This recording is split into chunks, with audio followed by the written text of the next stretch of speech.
All right. I think we're live. Check. Yeah, we are. Okay, let me get a link. Also make sure this thing doesn't look terrible. The hell's a stream studio on here? I feel like an old man trying to navigate this. Okay, there we go.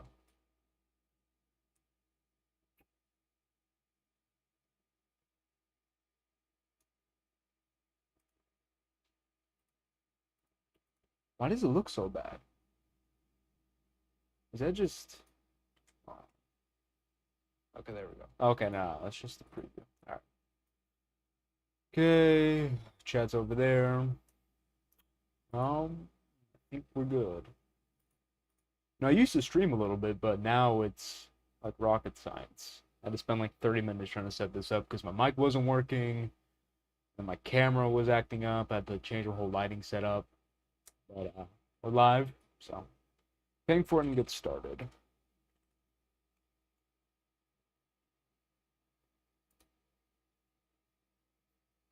This is gonna be a fun stream, you know. I Like I said, I haven't streamed in a while, but when I did, it was fun. Honestly, I like it more than recording videos because recording videos, the problem with it is there's so much pressure. Like get things done quickly. And I guess it should be the other way around with streaming. But I don't like editing too much.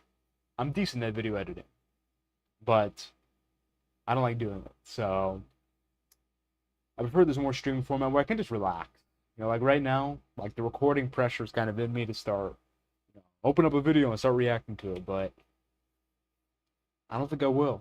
Yeah, I'm gonna relax a little bit, and I'm gonna go over a little bit what we're gonna talk about today. That was good, Gavin. So today, I'm talking about, it's kind of alluded to in the title. Actually, I gotta open my Obsidian because that's where all my stuff is. Actually, wait, I think I have to. Hold on. Oh, okay, I don't even have the window. Okay, that's ready for later. But yeah, today we're going to be going over multiple different subjects. Chat, I'll be reading, so I'm willing to make any divergences. I want to use whiteboards today, actually. I probably should have prepared my drawing pen. I haven't used my drawing pen in months. Use with this thing. Excuse anything in the background. That's business equipment. Let's leave it there.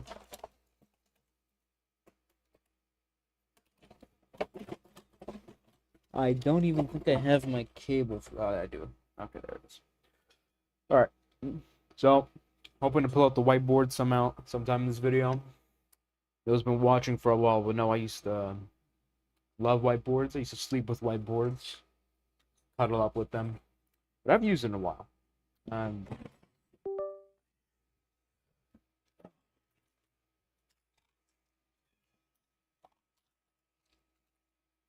Okay, I'm now prepared. So, I'm not sure which one I want to do first, honestly. So, I have a few videos queued up here.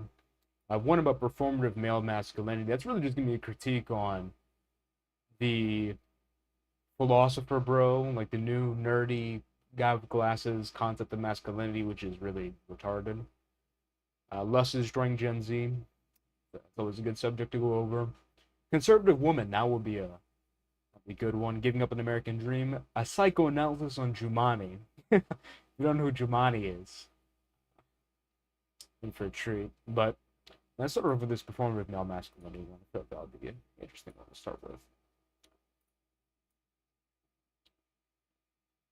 No, it's not opening. Gosh, that's copy and paste the link. If there's any audio mixing issues, let me know. Okay. Switch to reaction. And my edit transform undid, so hold on. I have to redo this. No, that's the wrong thing. And the stream's going great, you know? No technical difficulties at all. Oh, it's because I changed my resolution. That's why. Okay, that's the wrong thing. Oh, this is going great. Okay. No, too much. You'd be able to see my arm movements when I go like that, because I love doing that. Part of my personality. Okay.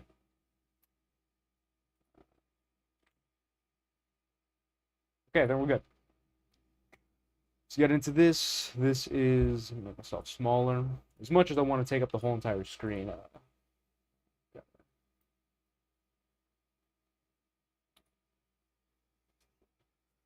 Yeah, I think it's good. I'm Dr. O'Rourke. Okay, how to be a man, essential and P. Restart that, because this will probably be an intro to a YouTube video. How to be a man, essential and performative masculinity. I'm Dr. Orion Taraban, and this is PsycHacks, Better Living Through Psychology. And the topic of today's short talk is how to be a man. It's a simple question. Now, I see so many books in the background. I wonder how many of them are good. You know?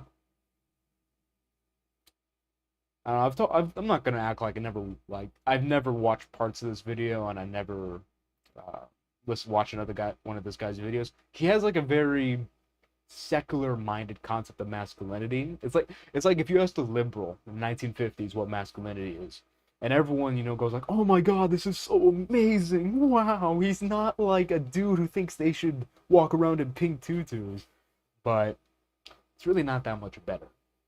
It's like picking the lesser of two evils.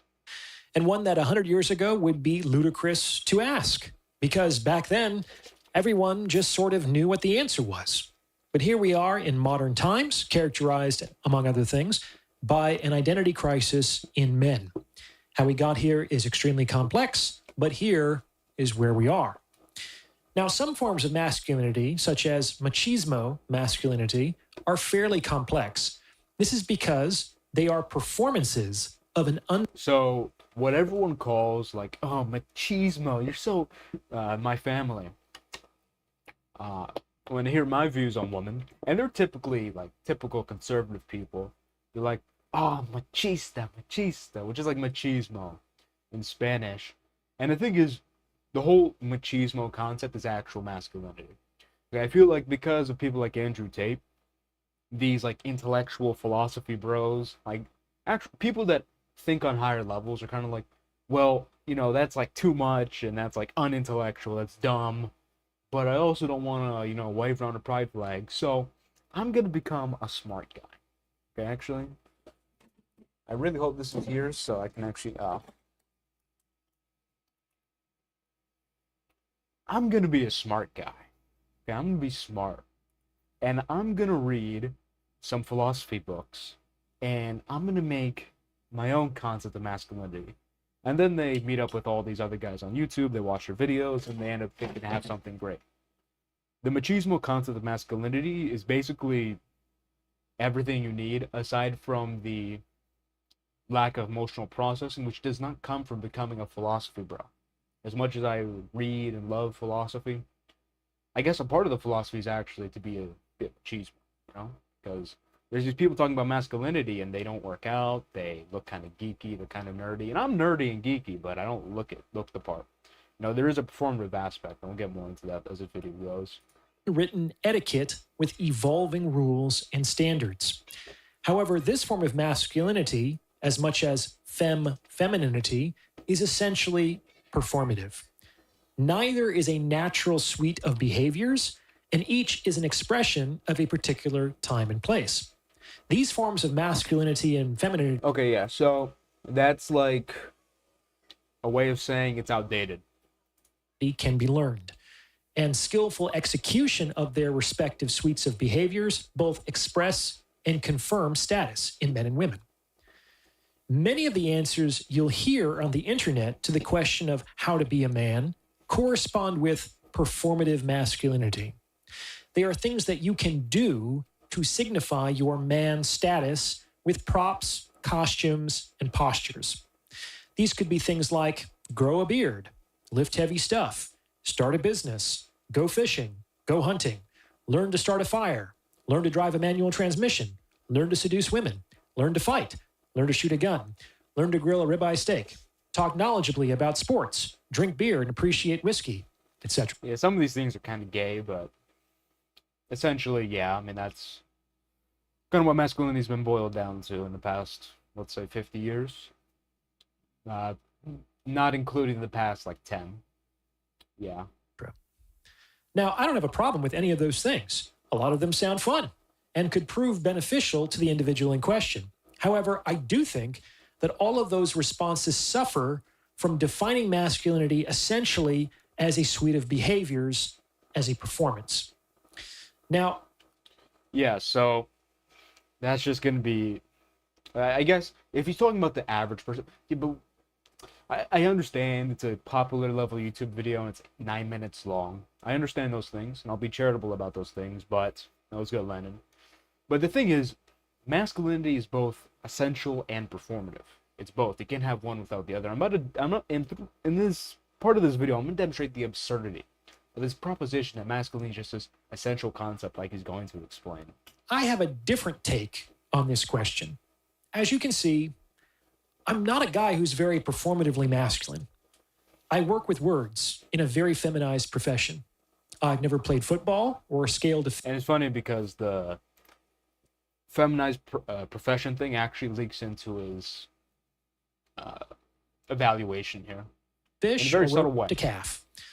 However, when it comes down to it, I'm extremely masculine. And this is because what it means to be a man is very simple and only marginally associated with what you do or what you look like. Are you ready? Marginally associated. So I would take marginally, in this case, to mean 90 to 5%. All right, you're 90 to 5%. And I'm not recording, so I can't cut out that math error. Oh my god. Hey, maybe where do the glasses go? You know, maybe these people are onto something. Maybe I'm just a dumb hunk that just lifts weights and needs to learn stuff. So put the glasses on so I can do proper math now. 95 to 5. Thank you very much. 95 to 5%, 95% essential, 5% performative. That's what I take marginal to mean. And to me, that's just an absurdity. So I'll bring up this scenario. So what if a dude was wearing a tutu? Is there a world? Is there a possibility that could be masculine? Given our current social norms and whatnot? Well, if it's not, masculinity is not about performative action. It's about the way you think. And I'm not here to dunk on the way you think. I literally teach psychology. Okay? Good psychology, not retard therapist psychology. Secular new psychology. But what's more important is honestly the recognition, the desire to perform the performative aspect. You cannot shun that away. And a lot of people I work with, honestly, they don't fully acknowledge sometimes the performative aspect. They kind of just take being a man as, well, I'm a man, and, you know, I guess that means I stick up for things. But they don't really take on the performative aspects, which hinders them in a lot of different ways. It hinders you with your own actions. It's immoral in some sense because the ontological grounding and epistemic grounding for morals is based on God. And there's certain performative actions that are commanded, right? And it also doesn't help with women because you could be as like essentially masculine as you want, but if you look like a geek, that's not going to matter. And granted, you can say it's the other way around. If you look like a big, strong man, and then, yeah, I just read the chat. But if you're like a big, strong man, and then you're a loser in the mind, then you will lose the woman as well. So that's true as well, but you need both. I don't like this marginal, like 5%. You know, would you say this guy? Wait, why isn't my stream? Oh, whoa. Hold on. What is wrong with my stream over there?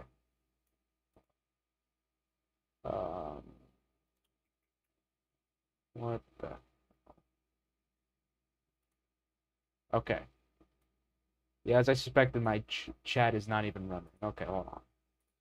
More technical difficulties. Don't worry, I am on the case. First stream's going so great, you know? No technical difficulties at all. I didn't wait 30 minutes to get this started because I couldn't figure out how to get my camera not to look complete garbage. Not make my mic sound like complete garbage. Okay, alright, stream chat. Okay, yeah, why isn't it not updating? Oh, wait, it is. It's just really transparent. What the hell?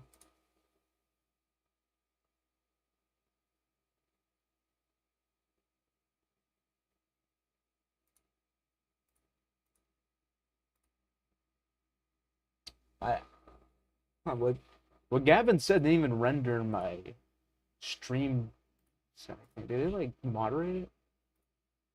Okay, hold on. Let me,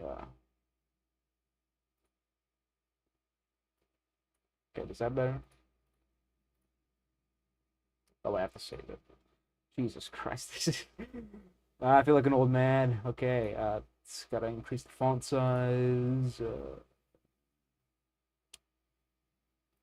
Can't increase the font size. Okay, there we go. Save. Yeah, I think we're good. It's still blank. What the hell?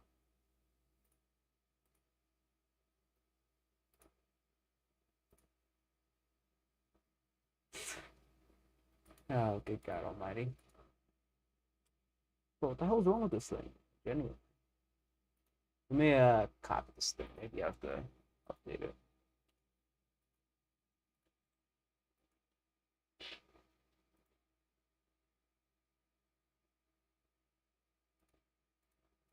Yeah, I don't know why it's doing that. It's literally showing up over here.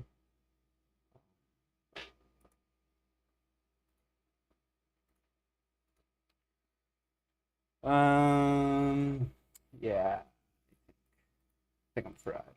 Not gonna lie. Spend more time trying to set things up than actually talking about the video I'm watching. It's terrible. Okay, whatever. Let's do that.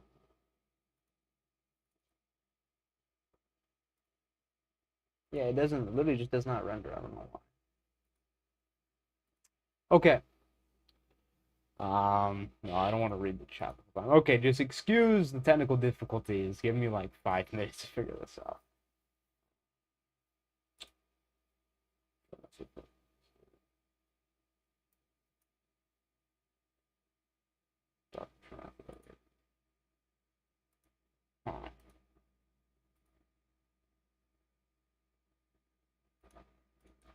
It might be because I just fixed it. It wasn't fixed earlier.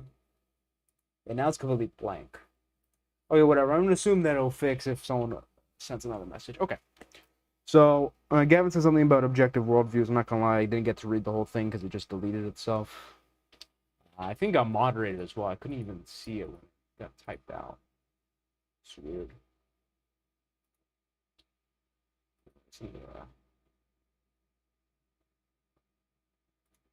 Moderator.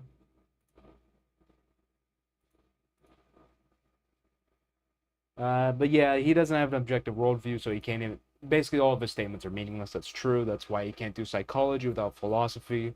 And would you say this guy you're watching is like a fat doctor telling you how to eat?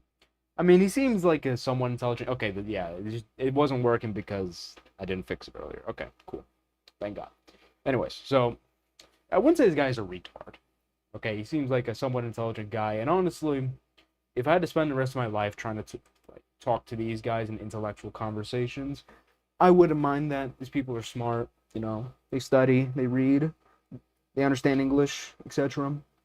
But at the same time, these cannot be our new role models because they don't embody the truth, the full truth, which is masculinity is also performative.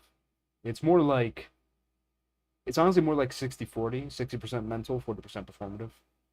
And when he means sense essential, it essentially means mental. To be a man is very simple. You need only two things. You need a spine. Only two things. You need a spine so you get your back blown out. Because, you know, listen, if you get your back blown out with a spine, you know, you do it with pride, You do it with strength. You say, this is what I do and I don't like it. I don't care what you think. It's masculinity, bro. And you need some balls. And you need some balls. Okay? Those are two things. So, to be masculine, all you need is to have a spine. You know, when you're getting your back blown up because this is such a gay concept, you need a spine. Okay, you need to be able to hold up there. And you need some balls. So as long as they haven't been chopped off yet by your parents trying to transition you, you're gonna be good. Be a ballerina with a pink little tutu and stick up for what you believe. That's masculinity. So yeah, you see the absurdity in this whole concept of essential versus performative masculinity. Under this definition, a guy can be a ballerina doing little twirls in a pink little girl, whatever. What do they even call that thing that girls wear? Tutu? I don't know what the whole outfit's called, but a ballerina outfit. And that's masculine. Ridiculous. That's it. If you have a spine and you have some balls, then you're a man. And just so we're clear, I'm not talking literally. All humans have a spine and all males have balls. What I'm talking about is a spine and a pair figuratively. It's simple, but not necessarily easy. Let's talk about each one individually, shall we? First, what does it mean to have a spine? A spine means that you are willing to stand up. Anatomically, you need a spine to stand erect. Figuratively, you need a spine to stand up for what you believe to be true, which is, in your heart of hearts, who you are. And this, of course, presupposes that you actually know what you believe to be true, and this ain't easy. Most of the things in your head were put there by other people. This is a good point.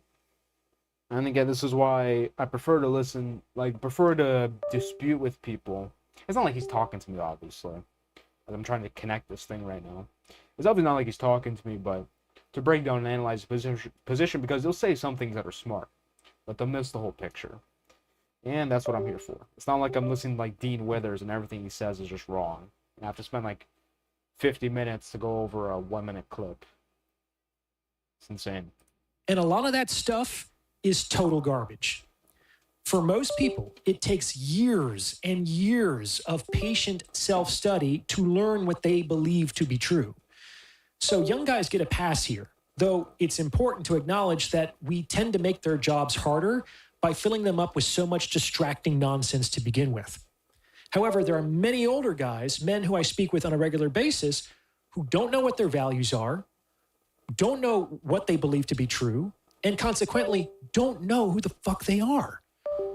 And how are you going to stand up for something? Wasn't expecting an F-bomb from this guy. That's funny. Okay.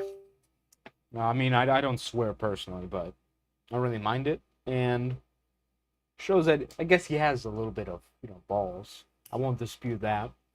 Something if you don't know what that something is. Now, before I go any further, if you're liking what you're hearing, then please consider sending this episode to someone who might benefit from its message, because it's word of mouth referrals like this that really help to make the channel grow. And if you're liking what you're hearing, you can hit the super thanks button. It's those 3 little dots in the lower right-hand corner, and tip me. I'm trying to connect my pen so I can get into my amazing, beautiful, intelligent analysis, but this thing isn't even... Is this cable broken? This cable might be broken.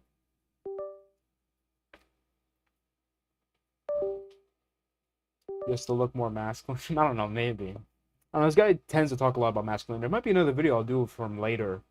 He talks about all men are incels. I think that's an interesting thing to get into. I don't know why this thing isn't working. I hope you guys can't hear like the disconnecting, connecting sound. On my old computer, I used to pick up on the mic and it was annoying.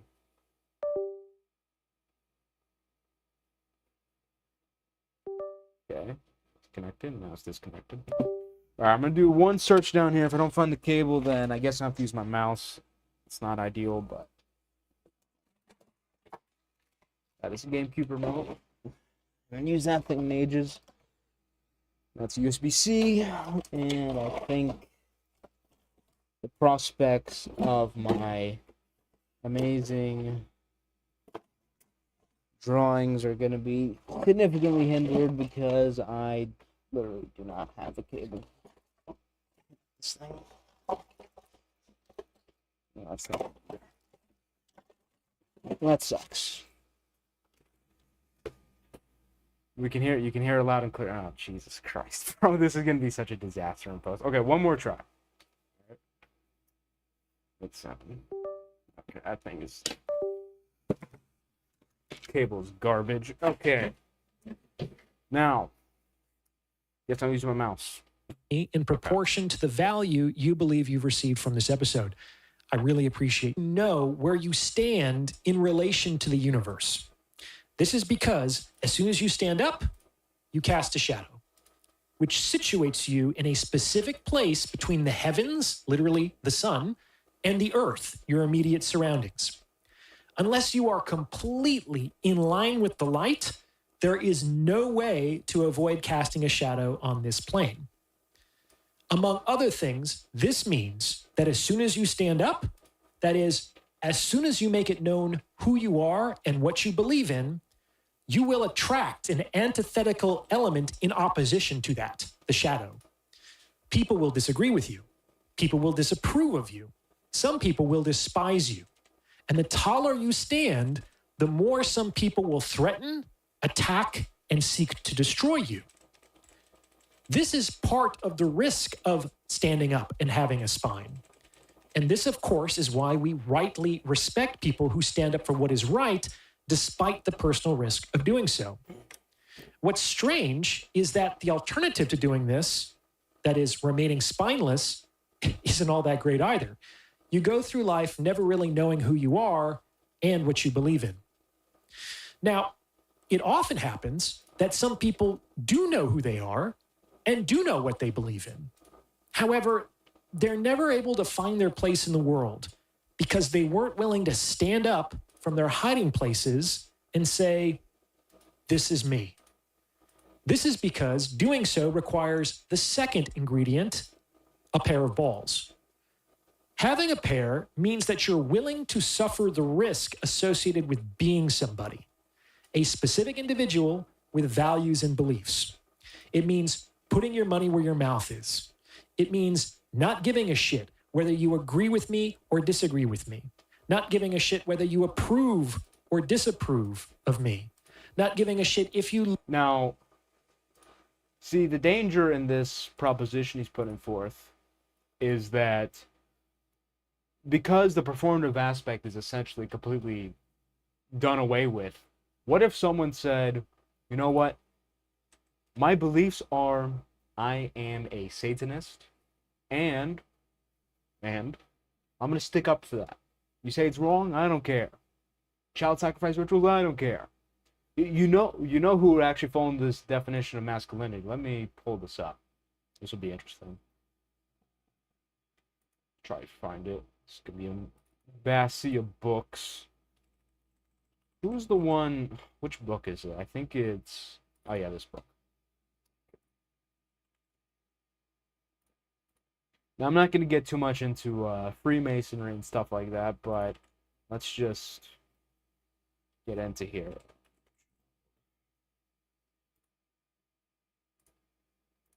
Wait, is this it? This might not be it. Where's the one about the... Okay, there we go. So this is Aleister Crowley's sex magic book. This is one of the chants, one of the prayers they do. It's part of a ritual. Let's see what Aleister Crowley has a spine for and has balls for, because he'll do it. He literally published books on it, wrote books on it, talked to other people about it. Quote, also, he shall slay a young child upon the altar, and the blood shall cover the altar with perfume as of roses. Now, I'm not here to argue about... Well, I guess I am putting it forth, so I guess I am somewhat arguing about it. But the point of this video is not to get into, like, satanic ritual and whatnot. But the point is that, let's say, for the sake of this, this is literal, and this is the case. Which, it is, but let's not get too far into that. That's masculine, bro. That is a good thing to do. Because I'm sure he would say masculinity is good. I mean, the whole video presupposes the idea that masculinity is good. So the point is that you need the performative aspect. Because without the performative aspect, there's no morality tied to it. Okay? Keep in mind the two things he said. One, know what you believe in, and two, have balls. Where's the morals in that? You can be immoral and still be a man. We would disagree with that. Because morality is a part of each gender. Like there's specific moral codes for each gender, like the whole performative aspect of, okay, if your man should dress like a man, if your woman should dress like a man, those are moral things. Those are performative. You can't have moral statements like that without valuing the performative aspect. So I completely agree with the whole mental thing. Let me where is the, get my Canva out. Okay. So this is how your mind and masculinity works along with identity. So this is your ID, or I call it the IDON. Okay. IDON is ID, identity, plus purpose. Excuse the handwriting. I do not have my writing tablet. I have to buy a new cable. Anyways, so IDON plus purpose is like the sun. It's funny you brought up the sun. I'll use the same example. Sun. Boom. And these are the rays of the sun. These rays are your action / performative. In this case, I'm going to use this guy's terminology. It's also performative. So this is how you look. How you look is mostly affected by the way you act. Now, I wasn't born with, muscles and whatnot. Wasn't born, I mean, if you look at pictures of me when I was younger, I didn't look as good as I do now. Etc. A lot of how you look has to do with your action. And that comes from mind. So I guess, yeah, I agree, mind is a source. But at the same time, the performative aspects are a sign of the mind. It's like the fruits of the tree. By the fruits you shall know them. What you say, what you do, all these things, any action you can think of, any performative thing, comes from the IDON, identity / purpose. And this IDON and all these actions are subject to. So put a greater than sign right there. Morals. Okay, you cannot separate the two.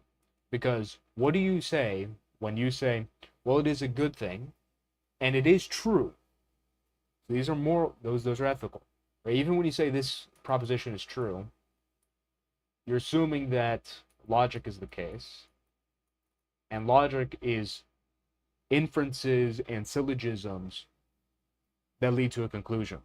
But in order to instantiate that, in order for it to have any meaning, there has to be a level of morality. You have to be able to say, if something is logical, you should follow it. That's one way logic has any use. So morals presuppose in logic. And logic, it's true. And that the statement he's making is the essential versus the performative, but PE. That's his claim. So his claim has to assume some sort of ethical system.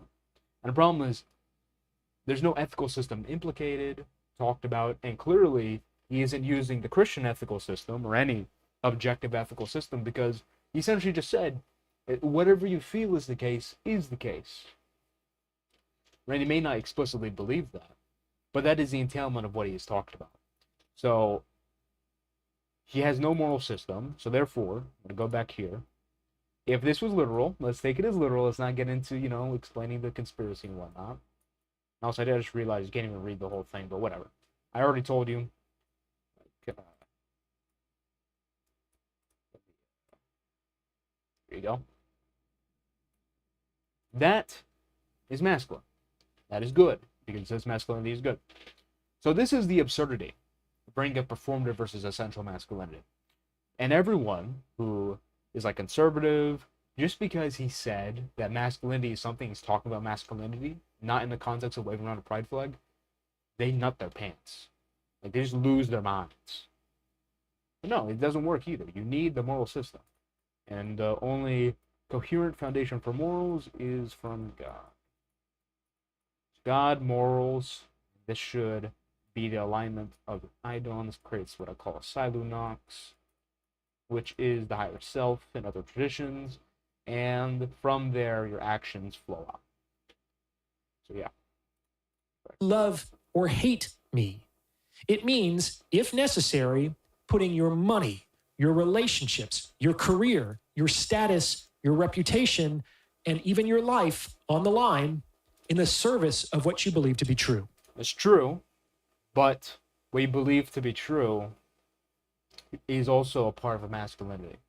So again, he's like this half-baked system doesn't fully work, and again, these are the philosophy like nerd bros. Like he doesn't wear glasses, but there's other one that wore glasses. They're like this. So I'm like, well, real masculinity is X, Y, or Z, and everyone loves them because they're like intellectual people, but I don't.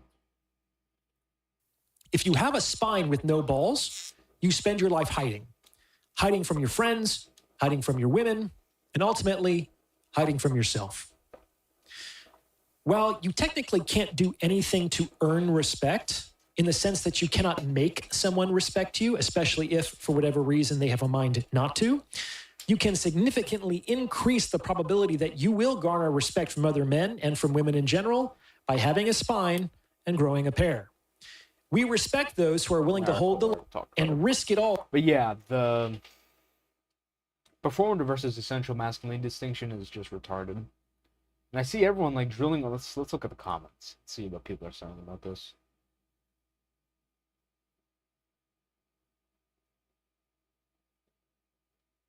Responsibility. Outstanding. Knowing yourself, what you want what you want out of life. So this guy thought this message was worth $100.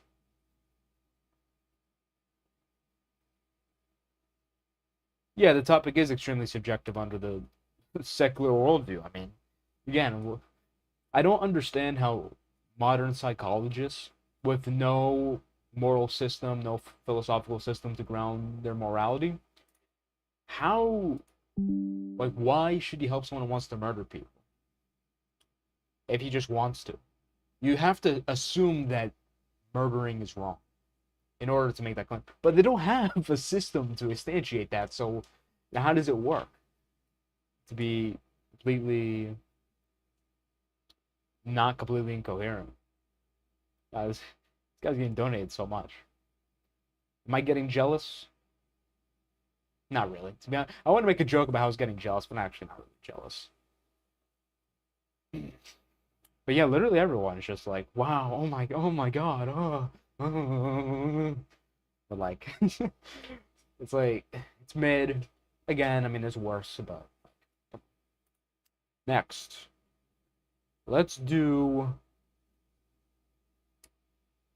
let's do unconservative woman. I feel like that'll be a very funny video to do. If you're a young guy, marriage, dating, and relationships in general. Alright, the conservative woman problem. I have a lot to say on this. I kind of talked about a little bit in the video I made about the male loser epidemic, but I'm basically going to rehash everything in a more pointed way towards conservative women because there's a lot to say on the subject. Are just completely broken. This has been the case for years now, and everyone's aware of it. But recently I feel like it's gotten so much worse than we even thought possible. And what's interesting is that now a lot of the strongest feminist messaging is ironically coming from the right wing, from conservatives, from these trad people, from Christian women, and no one wants to call it out. If you've been How many surgeries did Anna Kasparian get? I'm not really a blonde type of guy, but why does she look like way more hot than before? Hold on. Wait a minute.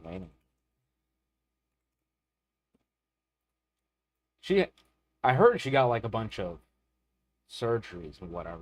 Let's do 2015. Yeah, she looks like totally different now.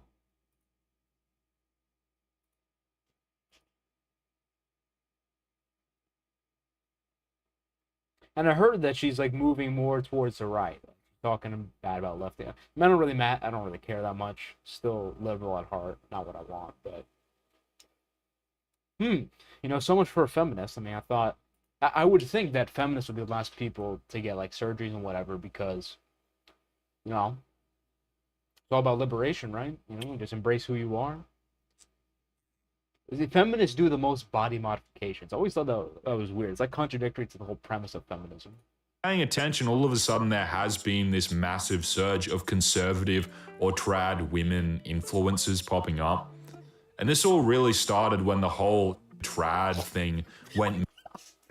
Oh, I forgot. This was the funniest thing ever. So this is the whole trad thing, bro. So Ashley St. Clair, conservative influencer, got her cheeks clapped by Elon Musk, and now she has his kid, like his 13th kid, and there's a whole paternity thing going on.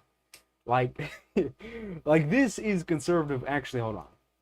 There's one tweet I found really funny from John Zerka.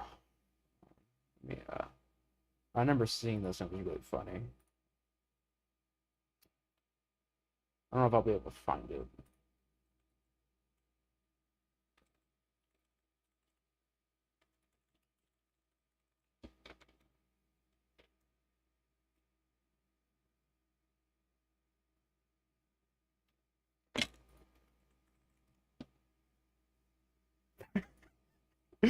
Ah, this is a good one. This is so true. This is so true. Like, this is exactly how it is. Because the whole premise of like being a conservative woman is that you're supposed to be like low key. You're supposed to, not be loud, speak when spoken to, be nice, etc. All these conservative women are always going outside, they're always doing interviews, they're making their opinions loud and clear. Like, it's very contradictory to the whole point of being a traditional woman. Like, conservative men want women that are out of the picture. It's just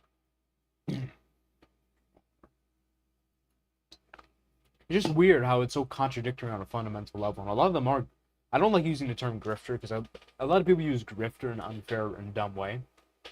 But I think it's the only word to describe a lot of them. They just want to be like, oh, look at me, I can get views because I'm being, like, I'm appealing to male interests.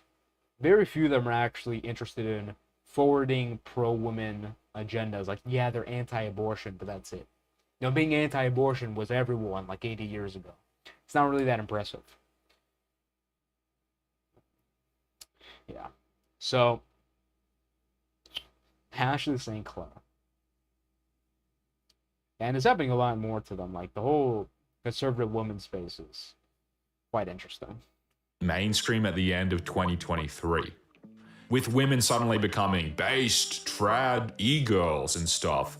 And it's culminated in people like this girl, Tomi Lahren, who was a Culminate. Tomi Lahren's been popular since like 2016. I remember she like blew up over covering, Trump's like first debate moment. Debates and Republican primaries. She's been around for a while. She's always been kind of a blonde bimbo, but she has been around for a while. She didn't just spring up. Fox News presenter. We've all seen the clip probably. Tomi Lahren recently, about a month or two ago, maybe a few months ago, goes on Fox News and tells conservatives that the problem today with dating and with relationships is not feminism so much as it is a lack of what she calls masculine men. We have a masculinity problem, she says. And at the same time, you have all these conservative men. People like Mark Driscoll, this Protestant pastor we've talked about before, who goes out and says that the reason there's this unignorable fertility crisis and marriage crisis, well, it's because there's not enough masculine men and the women have no options because you're playing video games and you need to man up. Luckily, though... Honestly, and this will be very controversial, I suppose, with people around my age. I'm 19, so a lot of people around my age won't like me saying this, but honestly, I mean, that side is far... Not the one, okay, get the woman out of the picture, but the men calling for more, like, masculine men, it's true, okay? Now, you can argue that they don't help the case by just saying that and don't provide solutions. I would actually agree with that, and that's part of what I do. But to me, that's calling a spade a spade. And I'll let this guy kind of explicate what angle he's going to take on this. In the past, But the angle is usually that, well, young men are getting screwed over and whatnot. And that's fine to state as a state of affairs. And that would be a good point to be charitable towards them. But, I mean, that's not really... It doesn't provide any solutions to the problem. But we'll see. month or two, this is blowing up. This whole right-wing roleplay thing has blown up. I even saw Shoe on Head did a video on it recently, calling out people like Tommy Lauren and actually addressing this growing issue amongst like conservatives. And why I think that the situation is actually worse for conservatives and right-wingers and Christians is because it is... Does she have a nose ring? Ew. Conservative woman wearing a nose ring. I don't know about that one. Is masked beneath layers of lies and obfuscations and dishonesty. And as a Christian myself, this stuff is totally counterintuitive to the faith and actually breaks biblical standards, so it needs to be called out. It is hypocrisy. So we'll just get into it. One of the big issues, the broad issues today, is that men are being increasingly told to... This guy's really nervous. He goes... Seen that? be called out. It is hypocrisy. It is sped up. So we'll just get into it. One of the big issues, the broad issues today, kind of natural. is that men are being increasingly told to man up and to quote unquote be masculine and become these essentially perfected beings. Yet the women are not being told to do really anything in return. And this is of course a uniquely conservative or right-wing issue. Young guys are being told that they need to become masculine and man up, and that that's what being trad is all about. And of course, the women are never told that they need to offer anything in return. Okay, yeah, if this is an angle about the imbalance, I would actually agree, because remember the whole conservative space. I forgot this chick's name. It's like this blonde chick. Let me pull this up.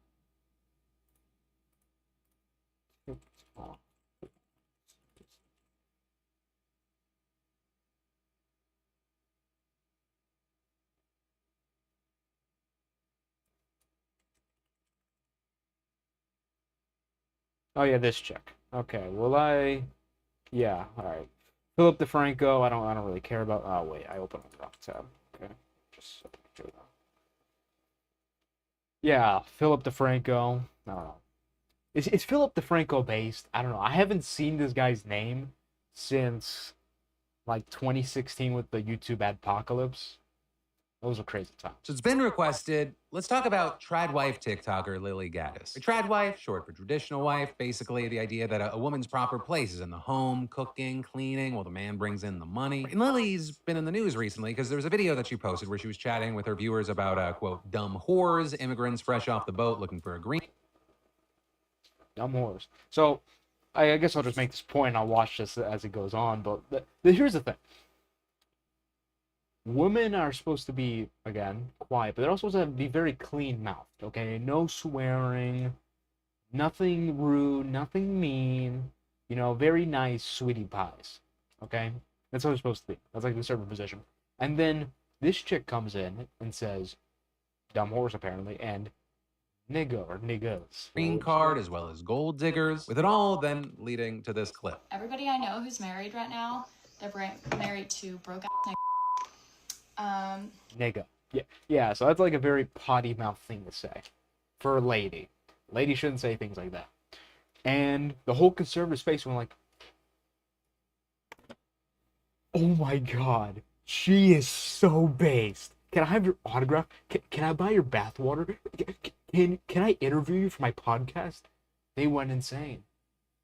And I'm just thinking in my head, this woman represents literally nothing about conservative values. She's saying, she's using vulgar language as a woman.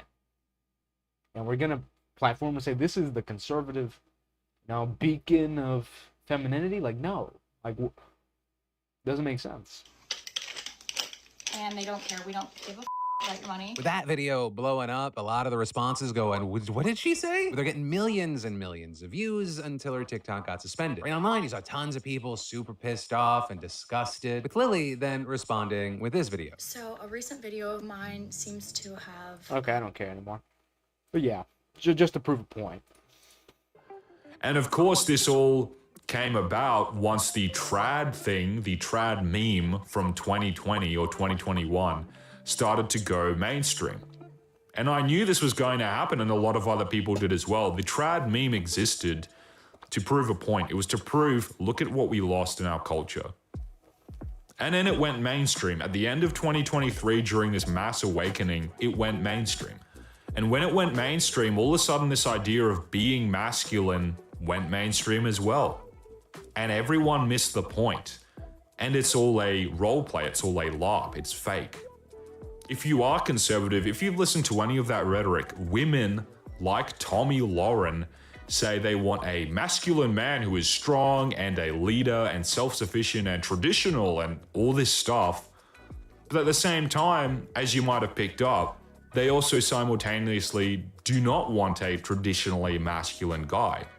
They want a guy that they can control and that they themselves do not have to be traditional for in return. Okay, if the angle seems to be like the imbalance and how, trad women aren't actually trad, I agree with that angle completely.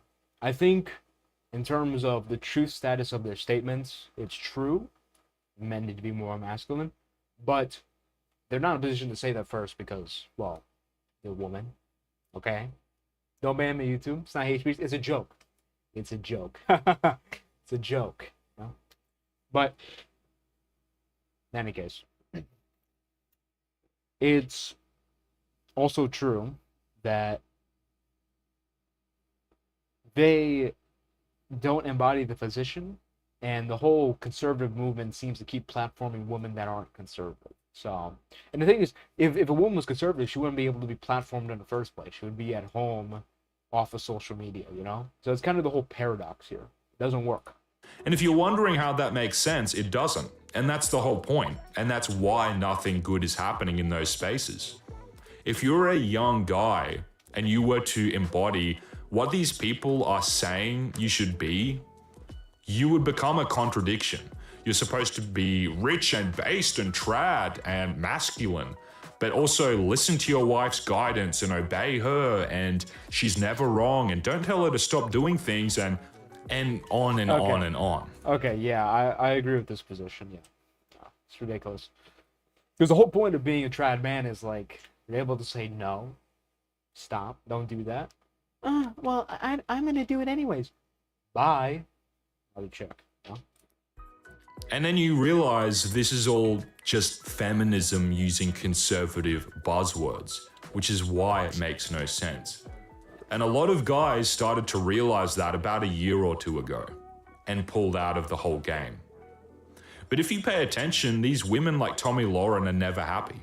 Because on the one hand, these women today, these conservatives in their heart usually do desire a masculine husband or a traditional boyfriend. Every woman does.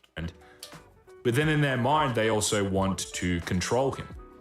It's propaganda. And it's also partially a safety mechanism for women. They'll try and, make you all nice and cuddly. Not in a good way. More like in the way of, stop working out. Stop working so hard. Take more time off, etc. But in a way, one, it's kind of like a test, and two, it's kind of a way to secure you. But then women don't really like you anymore because now you're a loser. So it's partially biological, it's partially brainwashing propaganda. But then if they control him, they lose respect for him. But then if they want to control him more, they need to do that again. And it's this endless. Another nose ring. Why do you have nose rings? Why do women do this to themselves? It just looks so terrible. My God, I'm gonna have an aneurysm here about the nose rings. Cycle. And as a result of this whole contradiction, what a lot of young guys have started to ask online and really caused this big stir Ashley Sinclair. over is If that's what trad, quote unquote, based Christian men are supposed to be and provide, what are the trad women supposed to provide in return? Virgin, clean, not posting themselves on the internet, no alcohol, no drugs, a sweetie pie, likes cute things, likes little babies, stuff like that. That is what we need. That's what we need to exemplify. No more Ashley St. Clair getting clapped, her cheeks clapped out of marriage by Elon Musk. No Tomi Lahren and her covert feminism. No, what was the other chick's name? No blonde chick on TikTok saying nigga. That's what we need. Okay? Not this all sort of stuff. Well, yet again, if you listen to a lot of these big church leaders or these conservative commentators, they do not affirm that women necessarily need to provide anything in return. Women are not taught that marriage is in some sense transactional. They're taught that dating and marriage is essentially this game where all of the guys compete for you, where you pick the favorite guy, he needs to listen to you, and you don't need to provide him with anything. And if he even doesn't shape up for a second, you file for divorce, which as a Christian is actually a serious sin. Yet so... Is the TradCon space actually that bad? Because I'm kind of agreeing, yeah, they take this, like, man should do this and whatever when they're a lady, but do they actually say that? I mean, I'm kind of out of touch with all that stuff. Because, I'm actually intelligent. I don't scroll Twitter for 12 hours a day, but if that's the case, wow. Also, is she Jewish? No, she has it's quite the schnauzer on her. Few people seem to care. They're not told to embody feminine Christian values, even in the church, in the same way they are telling men to embody biblical... Yeah, like all these panels with women in the church. I mean, have we forgotten what... Hold on. So, have we forgotten?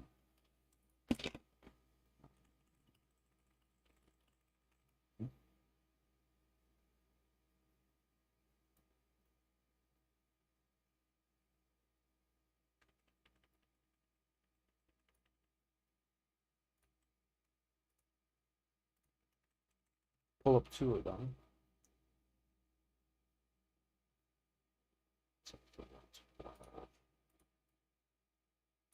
I do not permit a woman to teach or to assume authority over a man. She must be quiet. The next one. For Adam was formed first, then Eve, and Adam was not the one deceived. It was the woman who deceived and became a sinner. The woman will be saved through childbearing, the continuing faith, love, and holiness with propriety. So, all these panels of women in church. I mean, let me pull this up too. Let your woman keep silence in the churches, for it is not permitted unto them to speak, but it is commanded to be under obedience, as also saith the law. And if they will learn anything, let them ask their husbands at home, for it is a shame for women to speak in the church. And some liberal scholars have taken this to be, like, at the time or whatever, but it does get more clear-cut than that, okay? And it has nothing to do with, and I've heard, remember one time I brought this up to a pastor, and he said, and he had female pastors in the church, and he said, well, that verse was because the women in Corinth were being, confusing everyone. But in Timothy, Paul literally said it was because of what happened at the times of Adam and Eve. And it's even reflected in Genesis.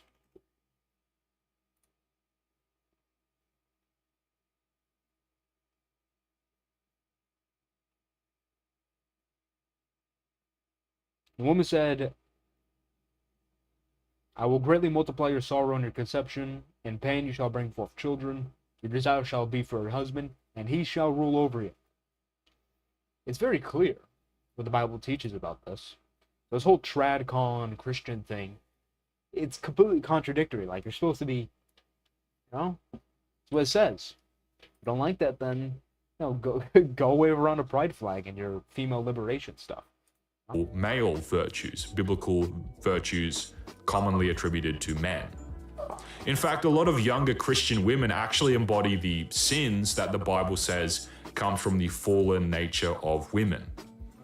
gossip, slander, rebellion, manipulation, and specifically for Christian Protestants, not even abiding in what the scriptures say women should do in church, which is dressing modestly, being patient, not leading men. And it's a similar story with actual temperamental attitudes. Young guys are being told that they need to outwardly act like this knight in shining armor, abiding by these Christian ideals of manhood, which I think is good, but of course they leave out stuff like leadership roles for men in relationships and all of that. They demonize men's willingness to discuss controversial things in politics or society. They tell men they can't have these guys-only spaces to hang out. It has to be co-ed. There's always all this nagging, and worst of all, if you're a young guy, The nagging is the worst part. Like, getting nagged by a woman is just like, that's a joke. That's not gonna age too well, is it? You know, one day, I'm gonna have a lawyer. He's gonna go through my streams and whatnot, and that's gonna pop up.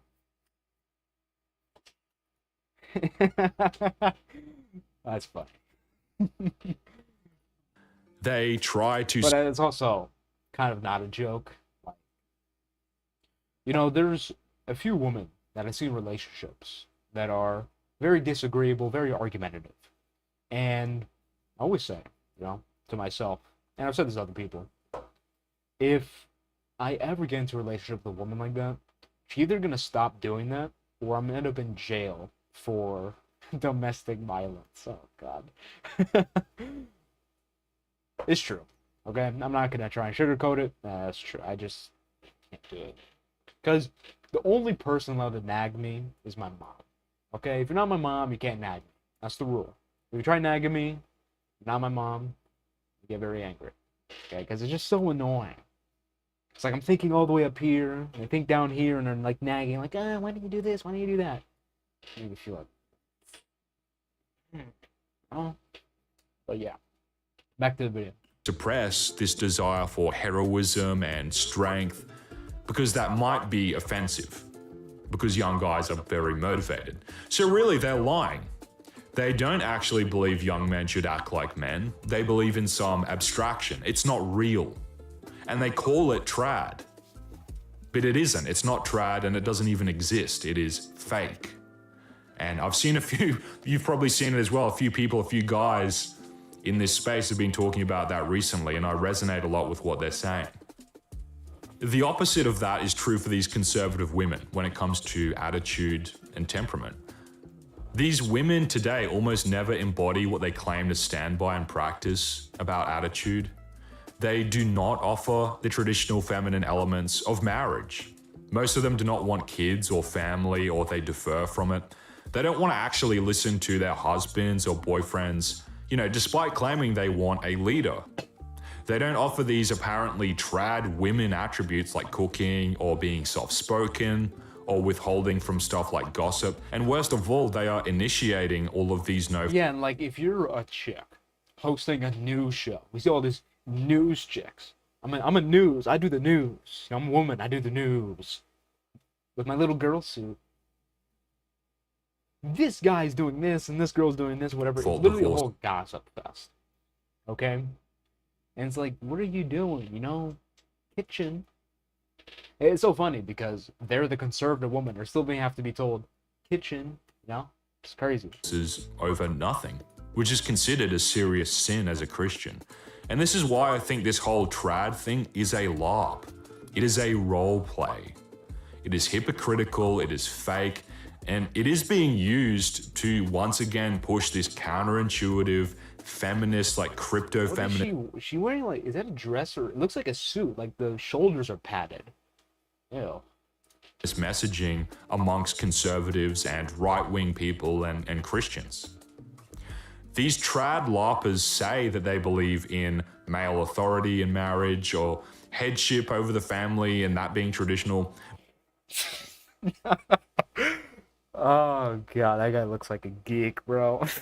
I hate the pause for that reason, but I just can't ignore it. But then in practice, the guys do not have any actual authority in the marriage or in the relationship or in church.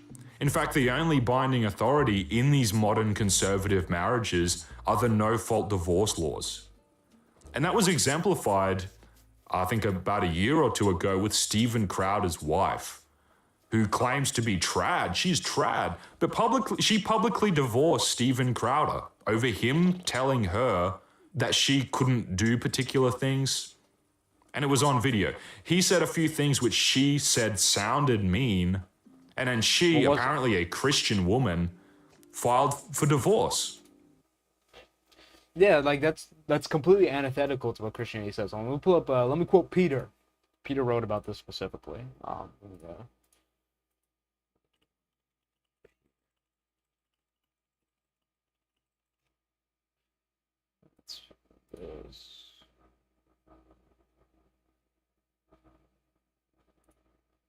Okay.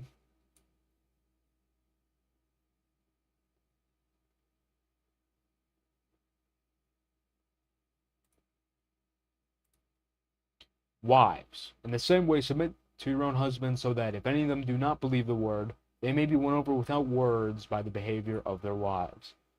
Let's do Paul as well. I don't know, one of them, actually, did they? I don't know. I know this applies to the fact that, like, even if he's a bad guy, like in this case, it's literally saying is, even if he doesn't believe the word, even if he's not Christian, do what he says. So you're telling me if she's, oh, he told me to do a few things, that's mean. You think you're gonna divorce? That's the complete opposite of what you're supposed to do.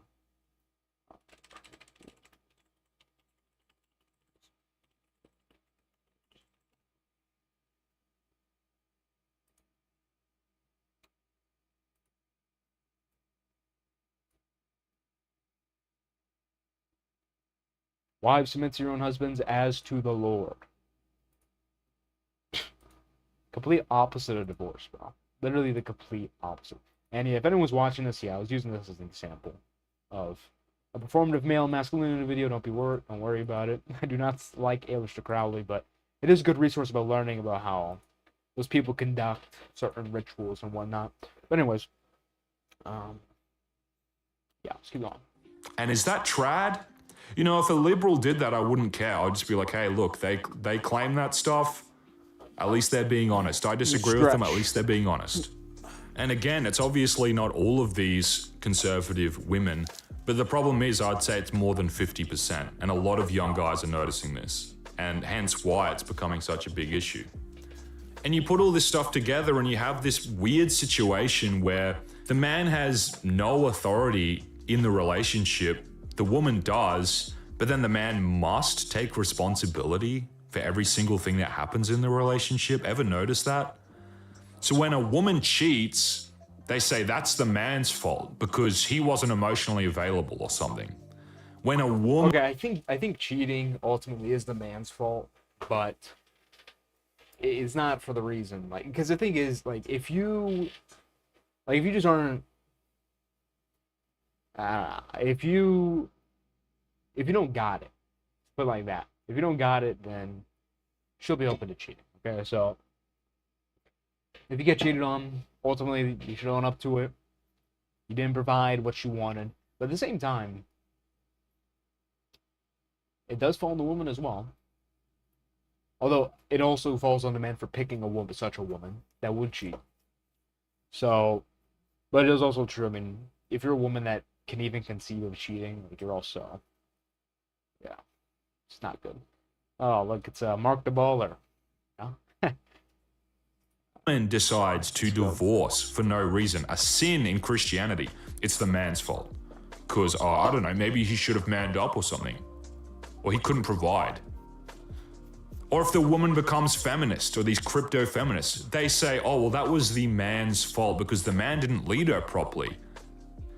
When women are not getting married or having children, to such an extent that we have this unprecedented fertility and marriage crisis, well, that's also apparently the man's fault. I think it is. Okay, and this is where I kind of diverge. And this is actually where I would agree with people like Andrew Tate, Myron Gaines, etc. I actually agree with them on this point. Here's the thing. Attraction and the will to make babies is largely biological. meaning it's largely up to the human nature, which in some ways can't be dealt with. It's kind of like, okay, you like boobs. Now stop liking boobs. Now, especially someone like me, that's never changing. Okay? In the same way, it's just true that most men aren't what women would want. So, you're basically asking women to completely do a 180 and then be with someone that they don't really find, like, fulfilling to them. So I don't think that's fair. Okay, so I do think ultimately it's the man's proposition, because if you're going to be conservative, if you're going to be right-wing, you have to state that women learn from men. Women submit to authorities. It's either men that are authorities or the government's the authority who push propaganda schemes. Actually, let me pull up something just to back that up a little bit.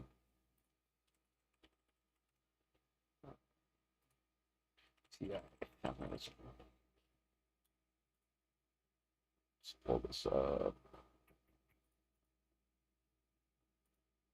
Not the website. It's a good website I found that had this thing.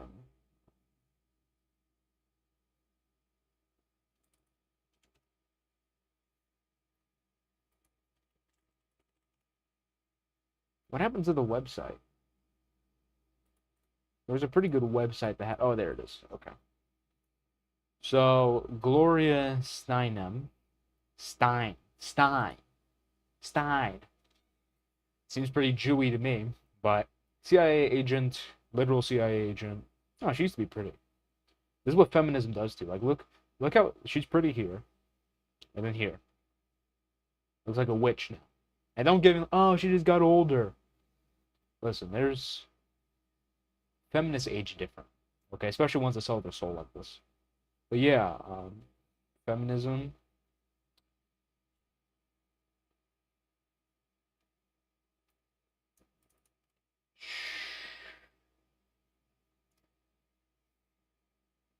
Yeah, you get all this stuff. So, yeah. But here's the thing, the reason why they... Tate and Meyer, brother, this guy. Yeah, no, I would have to... I actually agree with them on this proposition. You can't really do anything about the biological desire. But yeah, women submit to whoever is the highest authority they perceive, and when men are weak, they become government. So I think if you're going to be conservative and you're going to take this presupposition, you kind of have to follow the consequence after. Now, it's also true that the solution to proposing doesn't work at all. So I would agree with this guy on more points than that. Because, you know, according to someone like Tommy Lauren, if men just manned up, whatever that means, according to her, then all of these problems... According to her is a very important distinction there, because that makes what he's saying true. But if he didn't include that distinction, it would make what he's saying not true. would just disappear. Yeah, well, just one problem with that. That's all fake. That's all a lie. To bring this full circle and keep this a shorter video this time. Is it? I mean, well, based on her position, it is a lie. But in general, like, if you say man up in the sense of be more masculine, I don't know. And it's funny because I just did a performative versus essential masculinity video. We need more of the machismo. Okay, we need the machismo back. The machismo is a solution to all of this. Need a machismo culture. Alright? Because, I mean, let's see, 1149 is where I'm at. Let's look at these dudes interviewing Ashley St. Clair. The chick that got her cheeks clapped by Elon Musk. A very conservative woman there. A Christian. And this is why it is pushed conservatives and feminist, like crypto-feminist messaging. Is there any machismo here? Okay? Like, it's just, I can't justify telling women, even if they're very nice, good women, hey, submit to this guy over here. This guy's like the butt of all my jokes now, but, like, seriously. Like, come on. But let's be serious. Can't do it. Can't do it. That's very mean to women. That's a mean thing to do. So what we need more machismo. We need machismo energy. We have to include like the psychological intelligent aspect of it. But we need the machismo, kind of like, shut up, I'm a man, I look like a man, I'm a honk, etc. That's what we need, okay? Because then it gives them no choice. Because then men are going to start saying, well, Tommy, you're a woman, okay? So, first of all, what you say, I don't really care about. And second of all, you're not acting like a lady. Go somewhere quiet and only speak when spoken to. That's the energy we need. And we're not getting it from people like this. Excuse me, but that's true. There's also a joke, by the way. YouTube, don't ban me. Protestant pastors who are up themselves in these mega churches shut this stuff down. They say women can be pastors. They detest anything that seems controversial or traditional. They hate stuff like nationalism, patriotism. They're just completely pacified. They worship women. Yeah, exactly, and that's why we have the problem. We have a bunch of cucks. Okay, we need machismo. We don't need cucks. Too many cucks. No more cucks. Okay? We need to treat the word cuck like cock. Do you want a cock near you? No. So, apply the same thing to cucks. Want a cuck near you? No. Isolate them, put them on an island, put them on a strict training protocol, put them in concentration camps. Cucks need to be in concentration camp. That's funny. No, but seriously, we need to stop this whole like Christian, like, oh, I'm a Christian man. I wear a flannel, and I'm a really nice guy. I remember the last time I went to a non-denominational church, and all of the men were just like, top of the morning. And it's like, you're all like soy faces, bro. Like, can we get a little masculinity, like a little machismo? When I look at you, I'm like, oh, that guy's a man. That guy's like, we don't got it. Too nice. So for years, young guys have had nothing but these idiots like Mark Driscoll or these people from these big mega churches or these big conservative think tanks or wherever else berating them for not being good enough, while they go and worship their wives and worship women as these perfected beings that don't need to do anything. And all the young guys are just calling out. They're saying, hey, you are pathetic. Mark Driscoll, who gets up there in this stupid plaid shirt like he's Matt Walsh, then lectures young guys on how to be a simp for women, that's not cool. People are over that. All these conservatives and Christians who want to worship women and who are crypto... Happy wife, happy life. That has to be one of the gayest sayings that has ever been uttered by a human. It's almost as gay as saying, oh, maybe I'll get lucky tonight with the wife.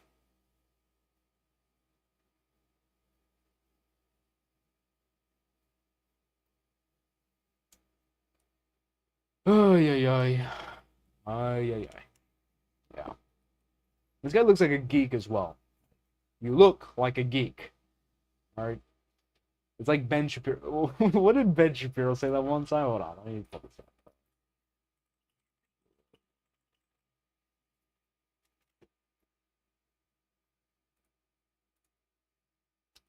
up. Little Benny Shapiro.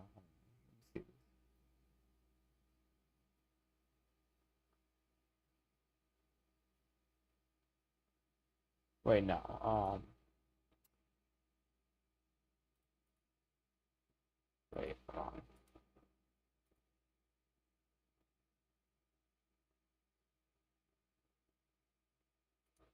Can I find the...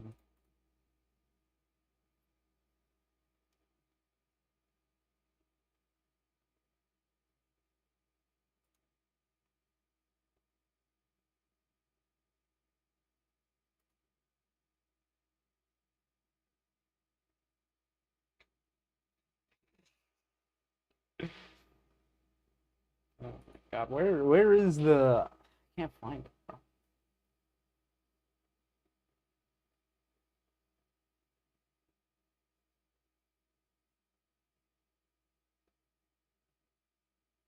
Oh, whatever. I can't find the exact one, but let's just do this one.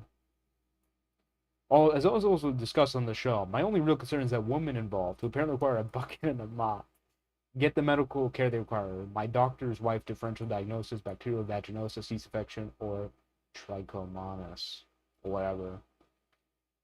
Let's get that off the Okay, can we get this off the screen? Oh, Jesus Christ. I do not like putting sexual imagery on my streams or my videos. But anyways. Because, I know some of you guys are trying to be rehabbed gooners. You're gooners and trying to stop goon. I don't want you to look at my content and, get triggered. But in any case, Ben Shapiro was talking about how, oh, well, women are supposed to get wet. That's like a sign of a yeast infection. And this is what I'm talking about. You're people like Ben Shapiro. You can't do it. You're pudgy. You look like geeks. I can't, in good faith, I can't, with a moral conscience, tell you to say that, or tell you that, women should submit to you. No, you're a loser, bro. You look like a geek. You're pudgy. Let's go. Feminists, people are done with that stuff. You can't hide it anymore.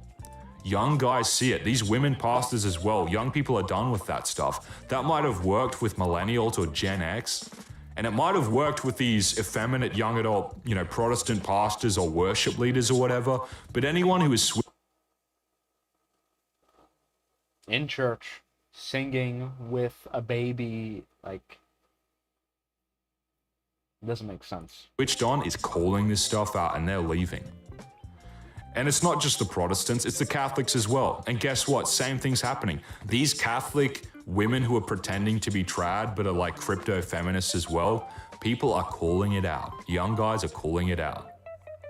Not to get too serious, but in conclusion, if you're a Christian, this stuff is problematic. That's why I think a lot of people are passionate. Yeah, this guy didn't start off that amazing, but it actually turned out to be pretty good. So I approve. Good points for the most part. Not really much of a solution provided. And here's the solution, like I said, machismo. Okay, look up what machismo is. They talk about emotional disconnection, whatnot. Learn psychology, learn how your mind works. You'll be able to get by that. But everything aside from that, we need that. We need a machismo culture. That's the solution to the problem. Okay. That was good. So it's 2 videos. Oh man, I've been sitting for so long. Let me get some stretching done. So yeah, I don't know what to do next, honestly. I'm gonna stand for. Can I hold on? I'm about to do something revolutionary. Let's see if this works. Can I get a standing desk set up to work on stream? I might have to hunch over though, because I don't want the camera to be too high. Oh, this looks pretty good. Let me stop this. It's too high. I'll just make it a little lower.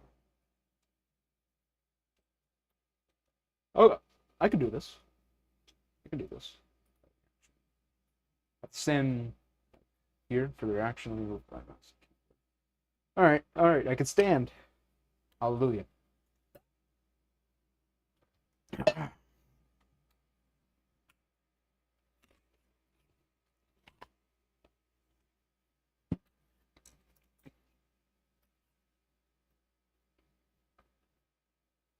All right. Next.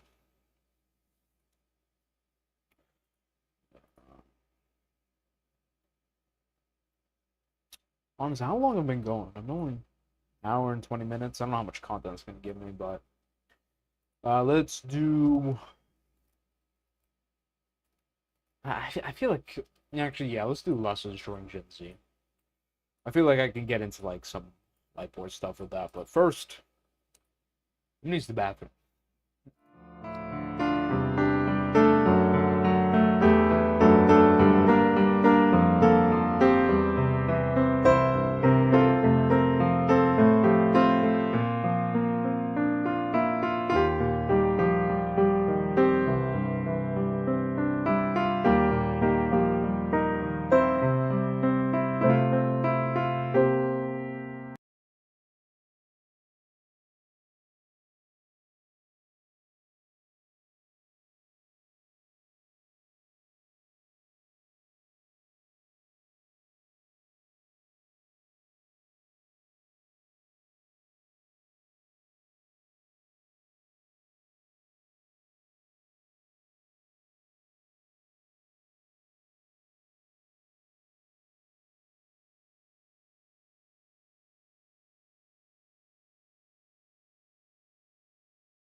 All right.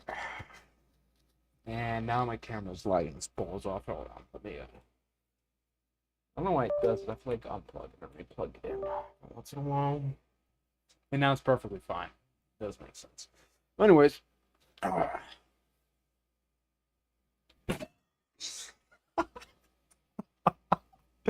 Bro, I just need my desk so hard. Oh, man. The thing about streaming is, you get all these new incidents. It's unfiltered, no editing.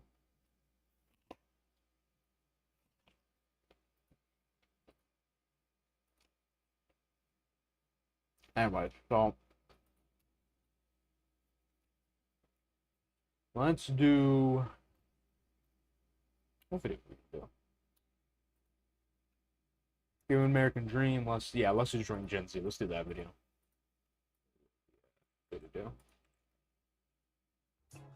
The other day, I was thinking about. Oh, it's the same guy. Don't do two videos from the same. No, I don't.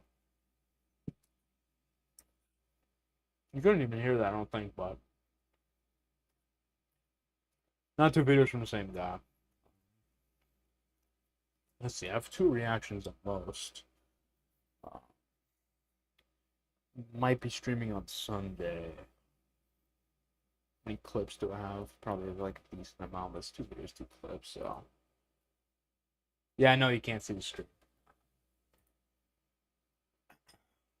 But.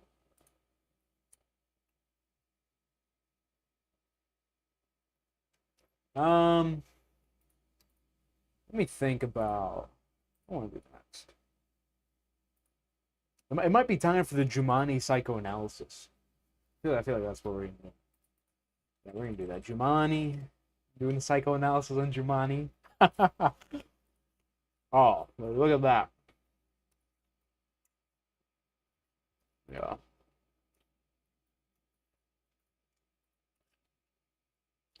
What's good? So I just made another All right, so for those who don't know, Jumanji is a serial addicted gambler that has provided many laughs and many copes for me and people that I know. But we're actually going to do a whole entire psychoanalysis on it because there's actually a lot you can learn from it in terms of the mental. So let me find the video where he's talking about a story. But yeah, if you don't know, this guy is literally, you see how much gambling he does. He talks about he's going to quit gambling. Nothing has changed. Well, we're going to be doing a bunch of videos here. So, a gambling addiction story, that's what I'm looking for. It's so funny, but so depressing watching this guy. All right. I deserve everything I have. I've earned it. Like, I've literally earned. Okay, let's begin. What's up? It's Jumanji. After losing $700 at the casino yesterday, Let me turn up the volume. I can't even hear it. Yeah. That's literally as high as it goes. Oh. What's up? It's Jumanji. After losing $700 at the casino yesterday. After losing $700 at the casino. Yeah, it doesn't matter how much, and my camera just crapped itself. Wow. Hello? What the hell? My phone's on like 90%. Okay. Okay, my camera's back. Awesome. Now, Jumanji just lost $700 at the casino. Quite the way to start. It basically tells you everything you need to know about him, doesn't it? Today, I figured I'd start telling some of my gambling addict stories. Being someone that's been gambling for a little over a decade, I have a lot of stories that I could tell. And, I was relying on gambling content to be a way for me to get a lot of engagement. But because I'm a gambling addict and I don't have my volume booster on here, do I? No, I don't. Okay. No, well. I don't properly gamble strategically, and I just compulsively gamble. Being a gambling content creator isn't working for me. So one thing I can do is tell the experience that I have and all of the choices that I made as a gambling addict, as a problem gambler, that could contribute to my content. Let me lower my fan so I can hear this more. Because I've already, been through, I took all of the And by the way, you may be wondering, why is he in a hotel room Was this a special occasion? No. He is literally in a hotel room almost every single video. Okay? And that's because, so he has a place, but he doesn't like the place. And then I guess he uses the money he makes from the endless supply of jobs he has, apparently, despite literally destroying a subway, basically being a vandal at his jobs. He stole money one time as well. That's actually going to be talked about in one of these videos. Still finds a way to make money, still finds a way to get hotels all the time. NGC was good. I made the choices that I made, and even though it's going to be embarrassing for me to tell a lot of these stories, it's something that I feel like a lot of people would engage with. And I'm going to just start off with this video, see how people react to it, and then kind of go from there. So, one of the biggest or dumbest things I've done as a problem gambler, yeah, a new hotel room every video. It's a good distinction. is check fraud. So this was early in my addiction. I was probably like 21 years old. So basically, if you ever heard of, like, I think they call it cracking cards, like the Bank of America. If you ever had someone like contact you through social media, or maybe even someone you know personally, said, "Hey, yo, if you give me your bank account, your debit card, I could get you like $3,000, $4,000, $5,000, right?" Yeah, anyone who falls for that scam is retarded. And I almost feel bad saying that because my cousin fell for that. But seriously, like, how much of a retard? Like, just straight up, honestly, like, how much of a retard do you have to be to fall for that? Like, genuinely. Now, hey, I'll give you $5,000 free dollars. Just DM me randomly on Instagram. Just give me 1,000 back. I'll do it, of course. It doesn't compute how you can fall for that. You have to be like, I feel like they just prey on people's like desperate need for money. It's funny this guy would fall for it. I always looked at that as a dumb Funny because it's expected. idea, and it is stupid. I don't suggest anyone to do that, but I did attempt to do it. So what happened was, I end up in around 2014. This was when I first got into pawning everything I had at the pawn shop, taking out cash advances, maxing out my credit cards. I wasn't working at this time. So I just didn't want to accept my losses, which I still don't want to accept my losses, 10 years later. And let me turn down my laptop so it's not so loud. But yeah, that's one of the things about gambling. You have to understand that addictions have people and people don't have addictions. That's one of the most important things. If you're addicted to something, you are in the wraps of something. Okay? It's not that you're going into it, you're in its wraps. And you need to break out of it. And my camera, I'm talking in the most eloquent, philosophical way, and now my computer's just crapping itself. And as soon as I plug it back in, it just works fine. It doesn't make any sense. But anyways, let's look at an example. Because a lot of you guys literally do not understand how the mind works. Okay. All these nice transformation stories. Awesome. Look at this one. 600 pounds. Please look at the legs on those. Okay. I like thick woman, but asking a little much there. Anyways, so these people, think about the advice you would give them. Most of you guys can only muster up, oh, well, just eat less, exercise. You don't think they know that? You don't think they've thought about that a million times? You don't think they try to do that? Like, a lot of these people, actually, hold on, where's the...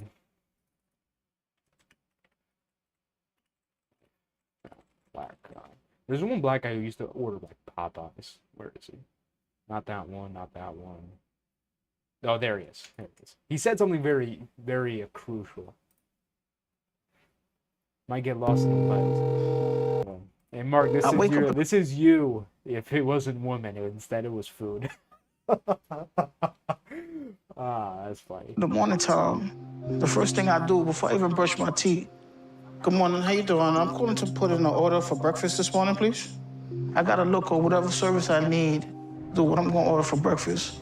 That's the first thing I do. All right, can I get the 2 slices of steakhouse premium pancake? Can I get 2 orders of that, please?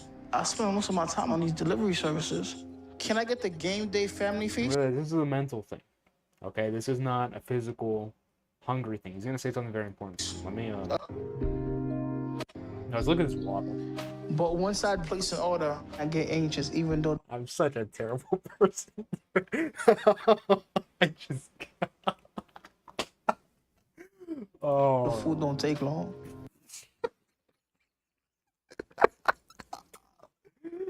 Oh.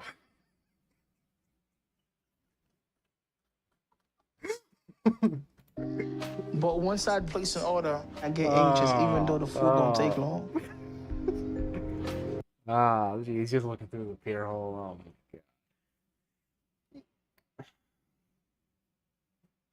god. Oh yeah.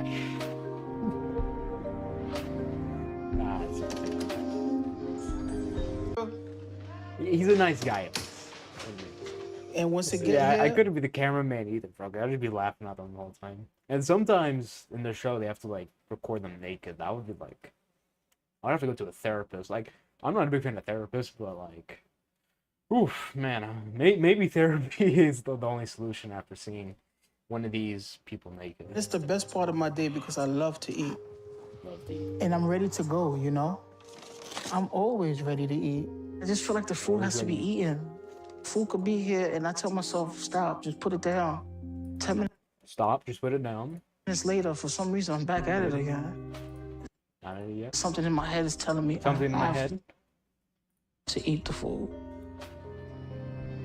Food just takes away the pain. It takes away Takes away the pain. all the guilt. It takes away all the issues. All the issues. Everything. So, see all this language he's using. Later on, he says, "Oh, when I'm full, I just got to keep eating. You know, I just can't stop." It's because it's therapy. It's a coping mechanism these people have. Realize it has nothing to do with eat less food or walk more. They already know this stuff, but it's a mental problem. So, this whole gambling thing is very simple. Because remember, addictions have people don't have addictions. Addictions are basically all the same. They just look different. You know, it's like a ghost that can take on different take a different form. You know, it's the same ghost, but just looks different. That's how gambling is. And this guy doesn't really talk much about like his early life and whatnot, but remember the psychoanalysis of Jumanji. The first thing is that he uses gambling as a coping mechanism for something. That's why it pulled him in the way it did. And the only way he's gonna be able to solve it is by actually confronting that thing. It's not by going to like Gamblers Anonymous and then saying like, I'm gonna quit gambling. It doesn't work. Okay? How many times do you think that fat black dude said, I'm gonna quit eating so much? Clearly it doesn't work. But at that time it was even worse. So I was desperate enough to contact someone I knew that was, doing a lot of these scams. And I reached out and I'm like, yo, you think, if I give you my debit card, you think you can give me a couple $1,000s? Of course, they said, yeah. They came back to me.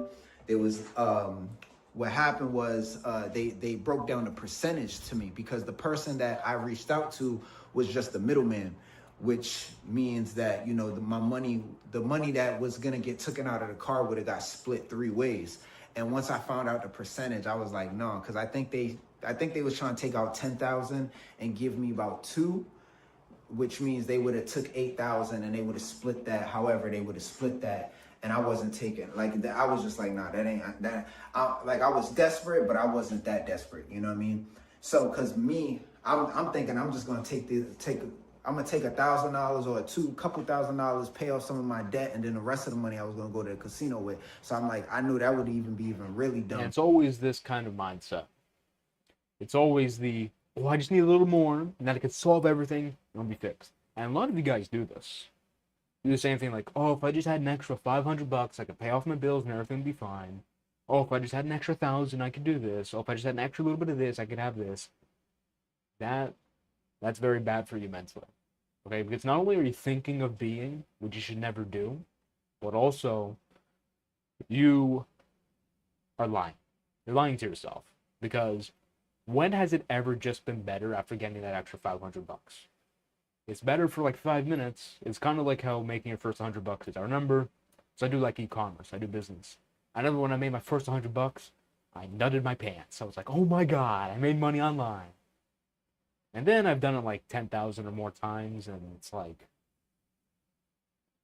you know, bills are like, feeding a family is like 400 to 500 a week. So $100 doesn't go that far. It's kind of like how kids are, you know, kind of kids are like, oh my God, you made $1,000. That's so much money. Show me a band. $1,000 isn't much money. Once you start paying bills and start paying for your own thing, you kind of realize how little 1,000 goes. But yeah, it's never just a little bit.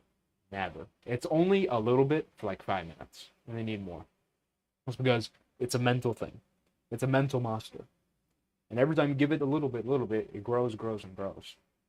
So if you ever catch yourself going like, oh, I just need a little bit of this. I just need an extra $500. I just need, you know, a little more muscle. I just need to look a little bit better. You got to go into the mind and change or you got to deal with the thing that's sticking, thing that's causing problems. Because, so I don't have my whole full psyche model here, but basically, you have the IDON, which is the identity plus ego. Identity plus purpose, excuse me.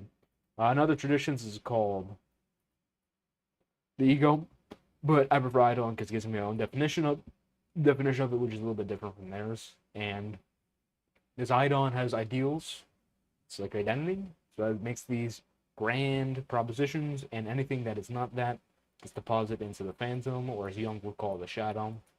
And basically, these are repressed elements. These are things you don't consciously recognize. And this is important because a lot of you guys haven't actually gone into your mind and thought about stuff very deeply. So what happens is that your identity and purpose basically just gets made up by other people. You're like a zombie, sleepwalker. And then whatever you put up,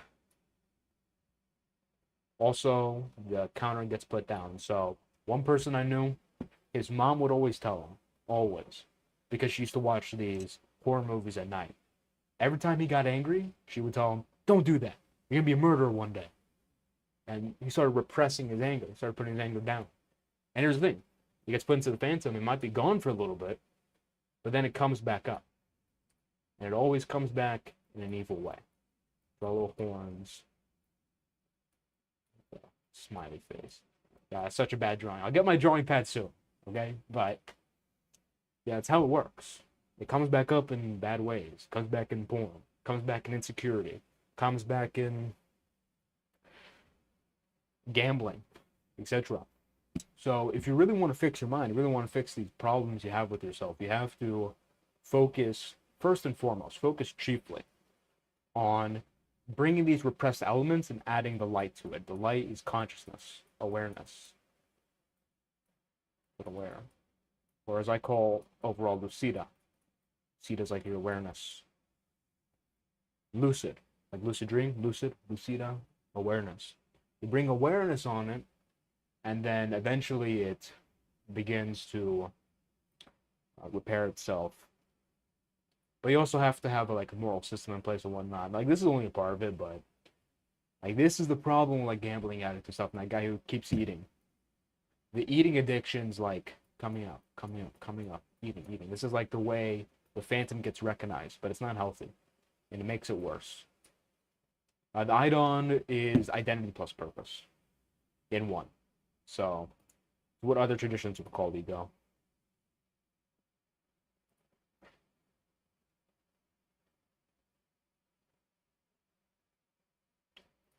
Okay, let's get back to this.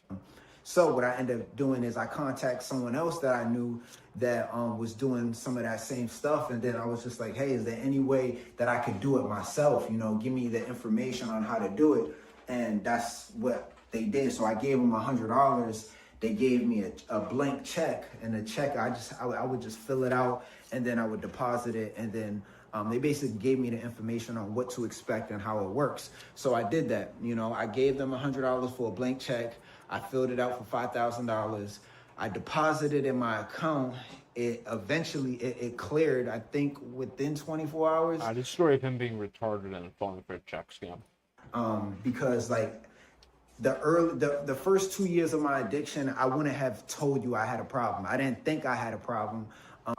Yeah, it's always a key distinction. You never think it's a problem until it's like staring at them right in the face. That's how a lot of these people are reporting. Like, how many times do you hear like people going like, "Oh, well, you know, porn isn't that bad for you. It's just, you know, a little bit. A little bit doesn't hurt." Never true. Until like the second year, till I started doing things like this.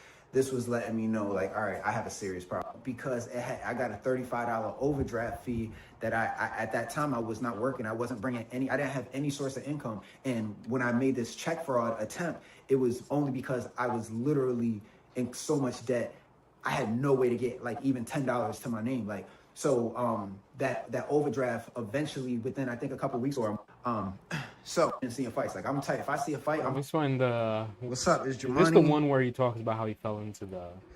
This is part 2 of my gambling addiction story. In part 1, I had told you about how I took a blank check.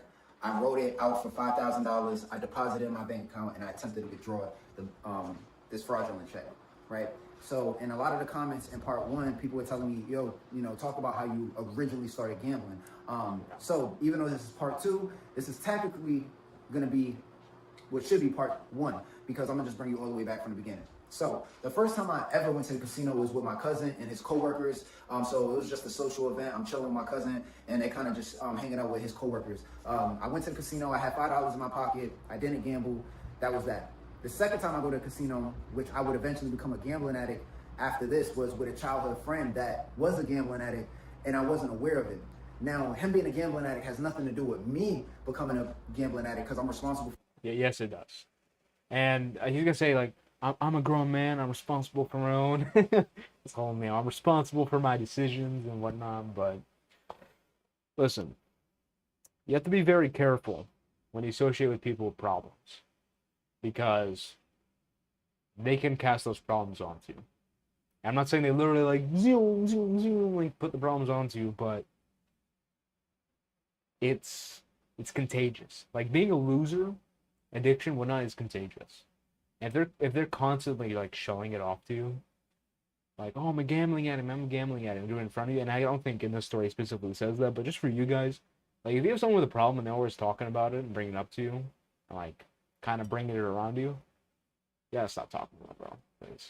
That's not good. Even if you don't fall into it, that's not good for your mental. For my own choices, but it's gonna it contributed to the consistency of me going to the casino, because I was my friend who was consistently going to the casino. I ended up going with him. So the first time he hit me up, he called me, he's like, yo bro, what you up to? You know what I'm saying? And I'm like, man, I'm chilling, I ain't doing nothing. And he's like, yo, come to the casino with me. And I'm like, you might not believe this about me, but when I was 19, I was anti-gambling. I always looked at gambling.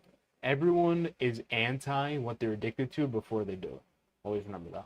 It's stupid. You know, the reason why I gamble, for those who don't know, it has nothing to do with the money. You know, the money makes me more compulsive to continue to gamble, to try to get my wins back. But the reason why I gamble is because of the feeling. It's actually my choice of drug. You know what I mean? I gamble to feel something, to fill that void, or that. The void. Right. So this goes back to what I was saying earlier. So the void is whatever, which he has never explicitly stated. He's never really explicitly stated what happened in his younger life, although it seems like he had a rap career and he made music and that didn't really work out. And he ended up selling, I think he's going to talk about this later, he sold his camera in order to pay for gambling. So maybe music was his way out and didn't see it was working, so he went to gambling for it, but it fills the void. That's his way telling him, man, you got to stop gambling. It doesn't work. This guy needs a full like psychoanalysis and then help based on that. And not like secular, retard, liberal psychoanalysis, but like real psychoanalysis. That emptiness or that boredom that I usually feel, and it's a choice of drug, believe it or not. So, anyways, like, you know what I mean? He's like, yo, let's go to the casino. And I'm like, bro, I'm not going to casino. And I'm like, I told him no, you know what I'm saying? Then he hit me up again. He's like, yo, bro, like, let's go to the casino. He kept like, you know, like, let's go to the casino. And I eventually was like, bro. Bad friend. Like, if your friend is trying to get you to do something degenerate, Like, can't do it, bro. You know what? All right, I'm gonna come to the casino with you, but I'm only gonna come just to tell you I told you so. So I ended up going to the casino with him. I don't have any money. You know, I'm sitting there. He's playing roulette. That's what I got introduced to through him. And little do I realize that I'm actually adapting to roulette. You know what I'm saying? Even the first day, because roulette, even though I didn't understand the numbers or the payout, it was red and black. You know what I'm saying? It's so funny because he talks about roulette when he's playing it like, man, I'm going 0-0. I'm going 0-0. I'm going 0-0. It has to land on 0-0. It's strategy. It's strategy. When roulette's like the most random game in the casino. Like the red and black is what kind of got me hooked, because I'm looking at it as somewhat of a 50% chance, even though it's not with zero. But you know what I mean? So, all right, you know what I'm saying? So I go to the casino with him. Bro loses his money. And then after that, it kind of was just like, you know, I was just there to chill with my homie. And then, you know what I mean? He ends up hitting me up again, like, yo, we should go back. And then I'm like, this time I'm kind of contemplating it, like, should I? I had a $3,000 cash advance that I had accepted from an unsubsidized loan when I was in college, right? So it was for my financial aid. I accepted this $3,000 loan. The reason why I accepted the $3,000 loan was so I could pay it back, so I could build credit. I didn't have any credit cards at this time. Like, if you aren't psychologically, like, completely, like, worked out, never go in debt, okay? Because debt is a very dangerous thing. And I don't mean, like, from, like, oh, well, debt, you know, hold on. Well, debt's actually bad. Debt's a bad thing. Can't be in debt. You know, because if you're in debt, then, you know, it's harder to get, like, a good credit score, if you know what that means. Yeah, you can't go in debt, man. No, it's not what I mean by it. It's very dangerous psychological. Because, here's the thing. Debt is scary until you're in debt for a while. And then you become kind of numb to it. So this is why this guy was so worried about going... was so worried about going in debt at a certain point. But now he doesn't really care. He'll take out credit just to gamble. He'll do anything to gamble. And that's when you get numb to debt. And then that's when you start getting into a lot of debt. So now you don't care. But then you start feeling the effects of it. Then you care. So you're kind of like in this middle position where you don't really care about debt. You're numb to it. And that's when it really piles up. And, you know, I had an issue with going to college where I got accepted to certain schools. But the reason why I couldn't pull out a loan because I had no credit. So now I'm 19 and I'm trying to build credit. So I just accepted this $3,000, and the $3,000 I had it in cash, and I just had it sitting there. You know, I wasn't working, and basically this whole gambling thing starts to come about where my homie's like, yo, let's go to a casino. So anyways, I'm just giving you the brief, like, understanding of why I had $3,000. You know, ideally in my mind, the $3,000 was just there for me to hold it and just, you know, eventually pay it back and build credit at 19 years old. So the second time we go, I actually bring $20 with me. I remember bringing the $20 out of $3,000. I'm like, not a big deal. Ain't nothing. You know what I'm saying? If I lose it, I lose it. You know what I'm saying? Whatever. So I go to the casino. I end up losing the $20. Mind you, this is my first time gambling, and then I'm not used to being that. I didn't realize I'm the type of person like that really don't like losing. And you know, this is something I should know about myself, but obviously I didn't. So that $20 made me feel like I should have known about that myself, but I didn't. That is like the mantra of everyone who falls into something stupid, you know? No, I didn't know until it happened. I didn't think it would happen. My camera's tweaking out again. Hold on. It's going to have to be a new stream routine. Just disconnect and replug it in, and then it completely works fine. I don't know. Is my phone on? I mean, it's a little bit warm, but it shouldn't be warm enough for it to be doing that. But yeah. Not knowing yourself is the cause to about 99% of your stupid decisions. And I think Carl Jung had a good quote on this. He said, people will do anything before they confront themselves, their true selves. And that's very true, because it's very painful. Because what is pain, psychologically? It's dealing with things you don't like. Your phantom, the thing you repress, is literally everything you don't like. So, I mean, imagine the pain you have to go through for that. But it's necessary to fully know yourself. Because as much as you want to push out these parts of yourself, it's you. You can't push out yourself from yourself. Doesn't make sense. Agreed. I remember the concept of maxing out my cars was scary. Having 200 to balance on a card with 800 was so scary. Now both my cars constantly sit close to being maxed out. Hard to think, yeah. That's how it is. Well, sex they found this on Google sometime in the past 40 years. Yeah. Sex is another one that a lot of people get addicted to and whatnot. And sex is like the ultimate thing to fill a void. Because that's the thing, like, that's the whole plight of incels. Incels' whole thing is they can't get any cooch. You live the whole life revolving around cooch. It's in a negative sense, in that they can't get it. It's not about they get it all the time, but they can get it. But it's all about cooch. The whole personality is they can't get it. And you go on forums to talk about it. And it has to do with the Maria, or as Young will call it, the anima. Mine's a little bit different, but yeah, in general, for the purpose of the video, it's the same. Anima, Maria. And that aspect has to do with your feminine. And this guy actually has a problem with his feminine. We just see about the high school crush thing. Hopefully I don't dox her.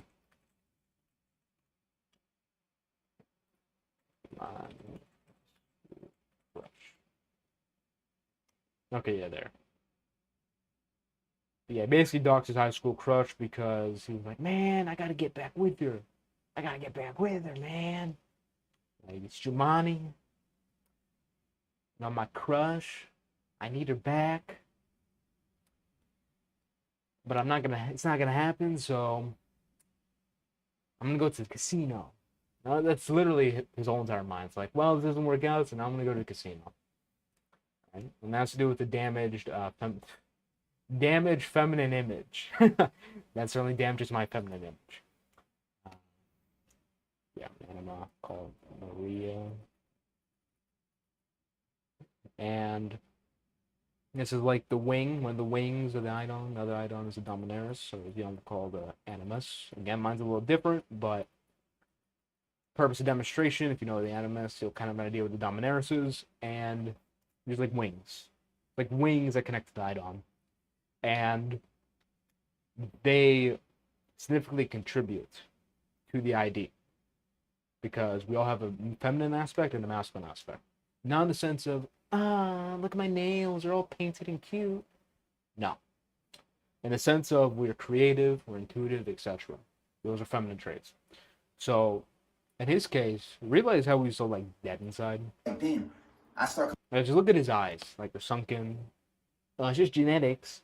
The negroid genetics. Oh, boy, I don't know how YouTube's gonna think about me saying that, but... But it's just the genetics. No.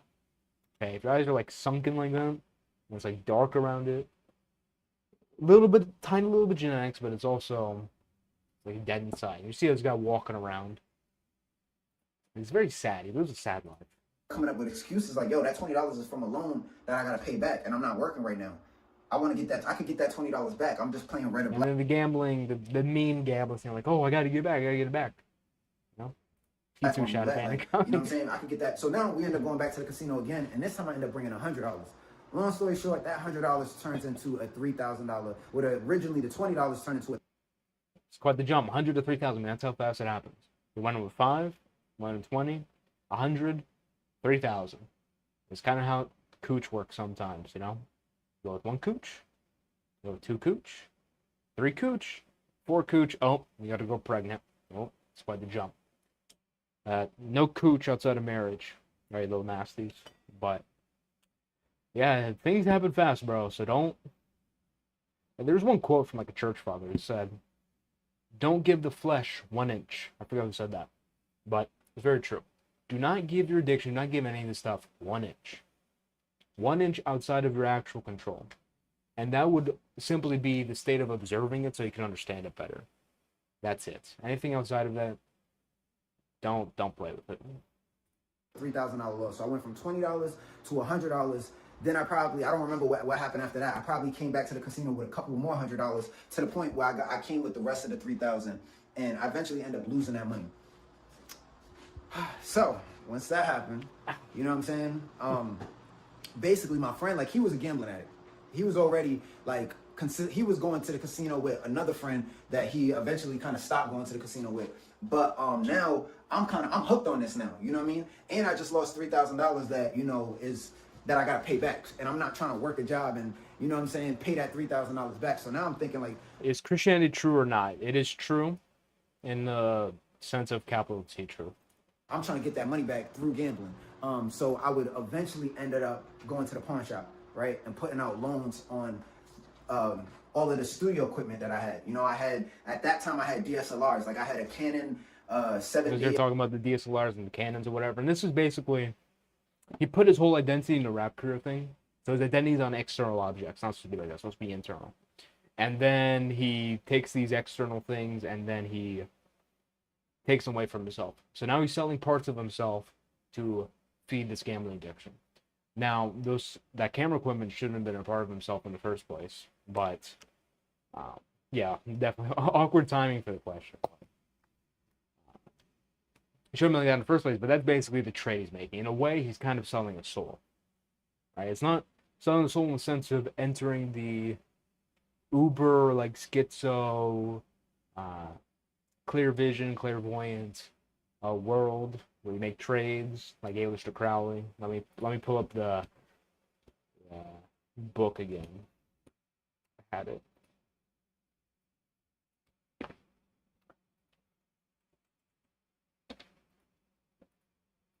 Aleister Crowley.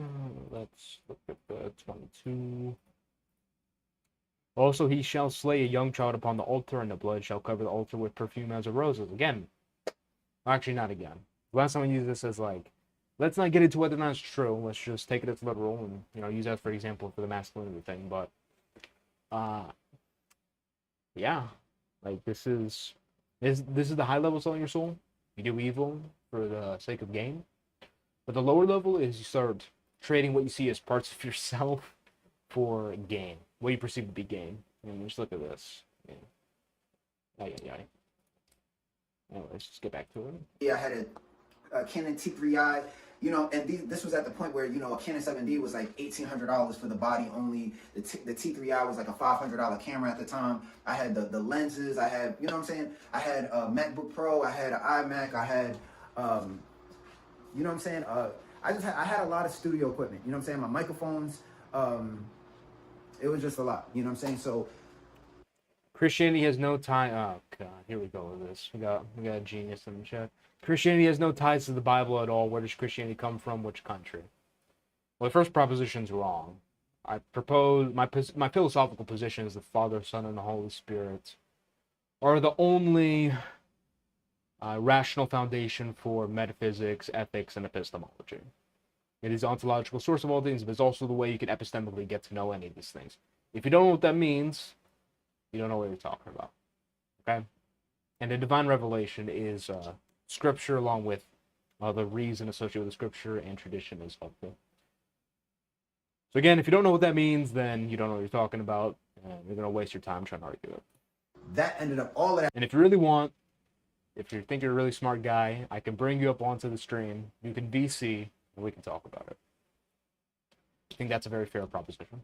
I ended up going to the pawn shop. I ended up, you know what I mean? And then from the pawn shop, I think I probably resorted into, at this time, I did end up, I think within 6 months. You're talking about which country? I started that your first proposition was wrong. Okay? So, I'm not going to answer your country question. Christianity, in terms of philosophical position, is an abstract. It's not tied to a location. It's retarded. I ended up I was gambling and I was winning too. So I did end up being able to pay off the $3,000 through gambling, right? And so I got myself out of debt, but it took like 6 months for me to actually do it. I think I had like a $4,000 night where I won $4,000. I was able to pay everything off, but that was the beginning and the end though, you know, because now that I won like that, and now I'm completely out of debt. Now I'm thinking to myself, oh, I could win another $4,000. And so he actually. It's a very fortunate moment where he gets out of debt. And now, where everyone who doesn't understand psychology would be like, oh, well, then he would surely quit. But no. He was feeding this part of his mind the whole time. He was gambling. So now, when he goes into making more money, supposedly, it seems very palatable. Because now he believes he can do it. So now his identity is being moved to this external thing, is being moved to gambling. This time, that could be for my pocket, you know what I'm saying? wasn't a good idea, and it just created this snowball effect of me just wanting to continue to gamble. And I would justify my behaviors based off of my financial need. You know what I'm saying? This is what I'm telling myself, like, yo, like, I need the money. But it was never about the money the whole time. It was about the feeling. You know what I mean? So I just felt like at that point in my life, I was completely unsuccessful from, being in college to, I knew I didn't have, like, being a rapper. I didn't have, like, a career choice that was realistic that I wanted to pursue. So Didn't know what he wanted. When you don't know what you want, that's when you're most susceptible to falling into degeneracy. Gambling was kind of like a way out for me. Like the time that I'm there. There's a way out. Again, more psychological terms. These things you have to pick up on. Like, if you are talking to yourself, and you should talk to yourself, to get an idea of what you're thinking, and you're using these ideas like, oh, just a little bit more, oh, it's a way out, this fills a void, you have mental problems that you need to deal with, because if you don't, it's going to get way worse. And before you know, you're going to end up like this guy. It's like, it's kind of like, it's all about the experience, you know what I'm saying? Like, I just feel different, and that's kind of what it was, you know what I mean? And that's what it is, unfortunately, even to this day. Like, I just feel different when I'm gambling, I don't smoke, I don't drink, I don't pop pills, but I do gamble for the dopamine. It's the same thing when I talk about... he definitely should have pursued a liberal arts degree. He would get privilege because he's a minority, and they love those people, Pornography too. It's like, it's all dopamine. Like, you know what I mean? Like, I don't like the idea of being thirsty or being like overly sexually desiring, you know what I'm saying, sex. Like, I don't like the activity of, or the thought of, like, being addicted to pornography. But it's the dopamine that I'm really chasing, like that feeling. It's not dopamine. Like, anyone who says, well,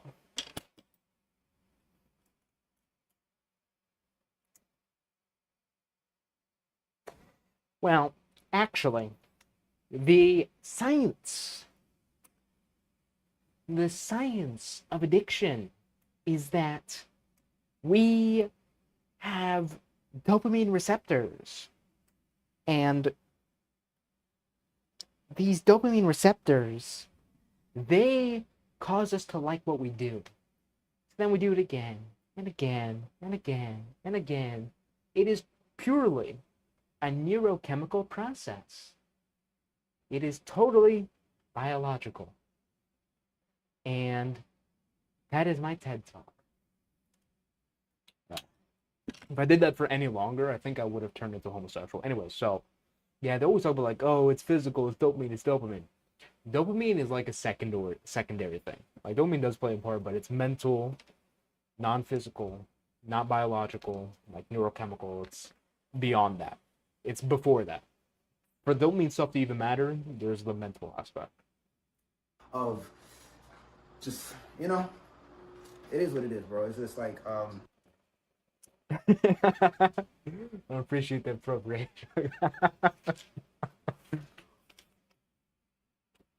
It's funny. I was talking to someone earlier about getting their eyesight fixed without glasses. I'm not too researched in the field, but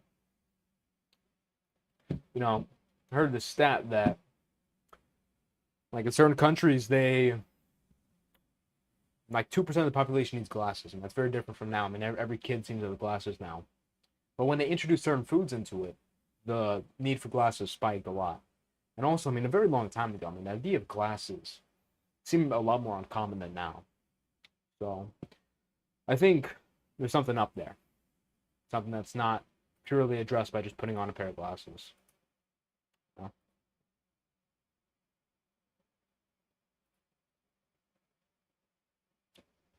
Alright. Okay, back to it. Made a lot of poor choices. Yeah, it's not a Jumanji video if it's not in front of its full mirror. I'm still making poor choices, as of right now. So, that's kind of just the beginning of my gambling addiction. You know what I'm saying? All right, now episode part 3. Is this the one where he's at the... Yeah, it's the one where he's working. What's up, it's Jumanji. This is part 3 of my... Okay, this is another aspect of depression. Gambling addiction. Can we get a better angle? Yeah. I ended up stealing money out of the drawer. So I stole $600. I'll address what he's saying, but this is the other aspect that needs to be kept in mind. So We're doing a little physiognom,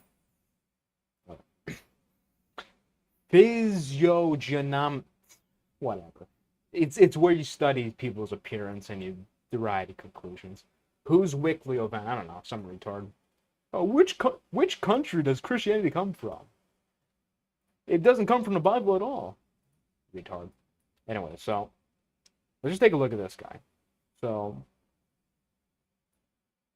I just look at his shoulders compared, and his head isn't super large.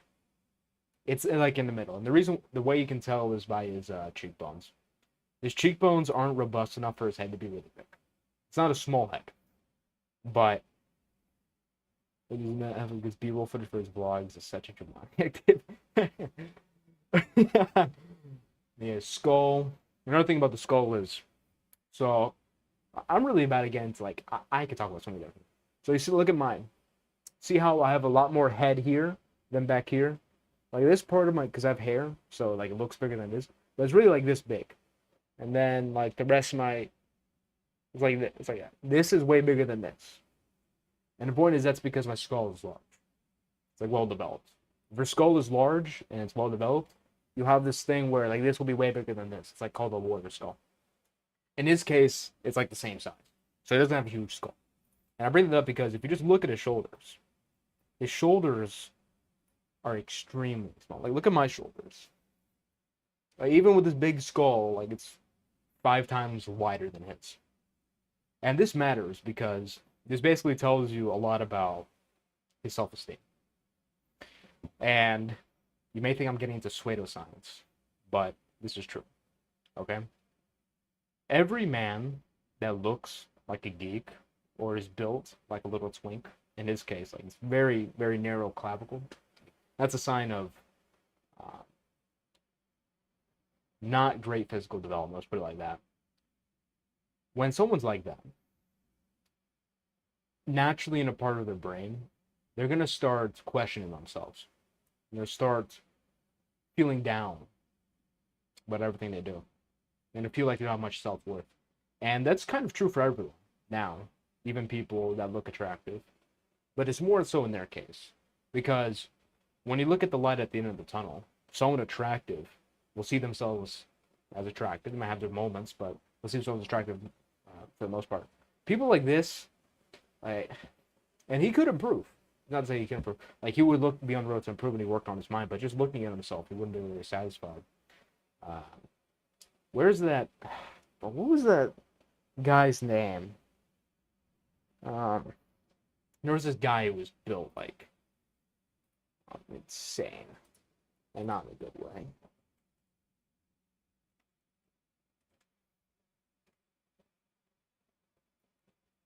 Physiognomy. Yeah, that's physiognomy. That's how is it? I don't know.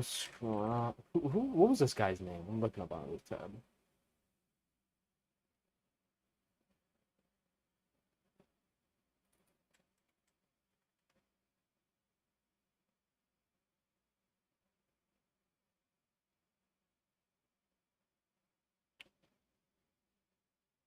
I can't find it, but he was built like in the most unfortunate way possible. And at a certain point, because a part of understanding yourself is understanding what's simply true in reality, this stuff's hard to get by, bro. So, a little nugget for you guys.